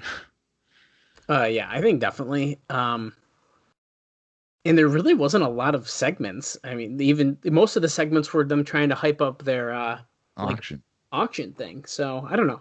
I don't think I could say it was a thumbs down for me. I think I'm more in the middle for this one, because I don't know. There was some good like moments and stuff, but like it was not a strong show. No, I mean, I'm going to try to avoid thumbs in the middle, like moving forward. So if I had to, I'm probably going to say it's a skippable show. That's fair. I think that's like I wouldn't like say you have to see it, or it's enjoyable. Well, you really don't have to see it because you don't even get an answer. I still have to watch next week to know what Jarrett's going to do now. No, right. So like Lynn and Styles was disappointing just because of Plumtree and the illogical. Hey, we'll hit a guy with a brass knuckle 17 times, and then one guy gets it one time and he loses. That was annoying. My favorite part of the show was Brian Lawler's promo. 100%. Because that was one of the funniest things we've seen on TNA so far. I completely agree. But yeah, BG James and Curt Hennig team has to go. Like, that is not working. A fan of that. The opening match with the Briscoes and Divine Storm was not good. No. I think they just had pay-per-view jitters, I bet they did, which I don't blame them. I don't blame them either. Easy Money looked all right. Yeah, and Siaki was fine with Crimson Dragon. He took some nice bumps for him and stuff like that. Yeah. So I think that was awful. I mean, Lynn and Styles definitely was not great. There's a couple parts in it where I was like, oh, that's cool stuff. Like I told you in the beginning of it, I knew Mortimer Plumtree was going to be the problem in that match. Yeah. Like, without him, it would have been fine. The main event wasn't too bad. Last week's match was way better. Yes. Yeah, I absolutely. So yeah, I don't know. I'm gonna say I'm in the middle, but like you said, if I had to say it, I'd say probably could skip it. Yeah, I'm gonna say you're gonna skip. I could skip it as well. All right, so next week for what we have announced is not really a whole lot. Divine Storm against the SATs apparently, and then Chris Harris and Brian Lee will have a singles match. The NWA TNA X Division #1 contendership is a 4-way double elimination match, so we're going back to that gimmick. It's going to feature AJ Styles, Amazing Red, Kid Cash, and Easy Money. And I believe that's all that was really announced by Don West. Yeah, they mentioned the bull rope match, but like what it looks like on the actual card, I'm not sure if it's actually what announced. So I think we'll just say there's a bull rope match. Yeah, it's not. So yeah, kind of a weird. I think next week's is going to be interesting. Not strong on paper. Yeah, so we're not going to spoil the whole card for you, but I'm telling you right now, next week's episode looks to be the worst lineup I've ever seen in my life. Wow, that's a strong statement there. For a TNA show, this is the worst lineup we've had to deal with. Yeah, I mean, yeah, it's not great. So we'll see what happens. There better be some good promos that kind of hold me into that one. Okay. Well, I'm sure we'll have 19 Vince Russo segments. Well, yeah, well, maybe they will. Well, Bob, as we get into next week's show, counting next week, we only have 3 more shows for 2002. Right. This is the end of the podcast, so that's good. That's it. So thank you guys for joining us. Yeah, we were just going to cover the 2002 year. So we successfully done that. But I'm kind of surprised that we're wrapping up so quickly like that, which actually, if I'm looking at the calendar correctly, it looks like they actually just didn't have a show the week of Christmas. So technically Christmas and New Year's. No New Year's there's a show. Not for no, there's an explosion that is I'm sorry, I was looking at Explosion. So there's another 2-week buffer right there? Yeah. Wow. Okay. Well, me and Bob will have to discuss, I guess, what's going to happen there. I don't know. Maybe do we have another WWA show that we may have to cover? Probably. We probably have 2 at this point. Okay. Well, you guys might see a WWA show. We will keep you posted. What will happen? I didn't realize we were going to have a 2-week break like that, so we'll figure it out. Yeah. But yeah, I mean, I'm looking forward to watching 2003 because, as I've said, a lot of different people show up for a week or two, and they're notable names, whether it be WCW or ECW guys. There is quite a bit of talent coming in and out. I mean, we've seen it a little bit in 2002 as well, but 2003, it is a lot, a lot of different things going on.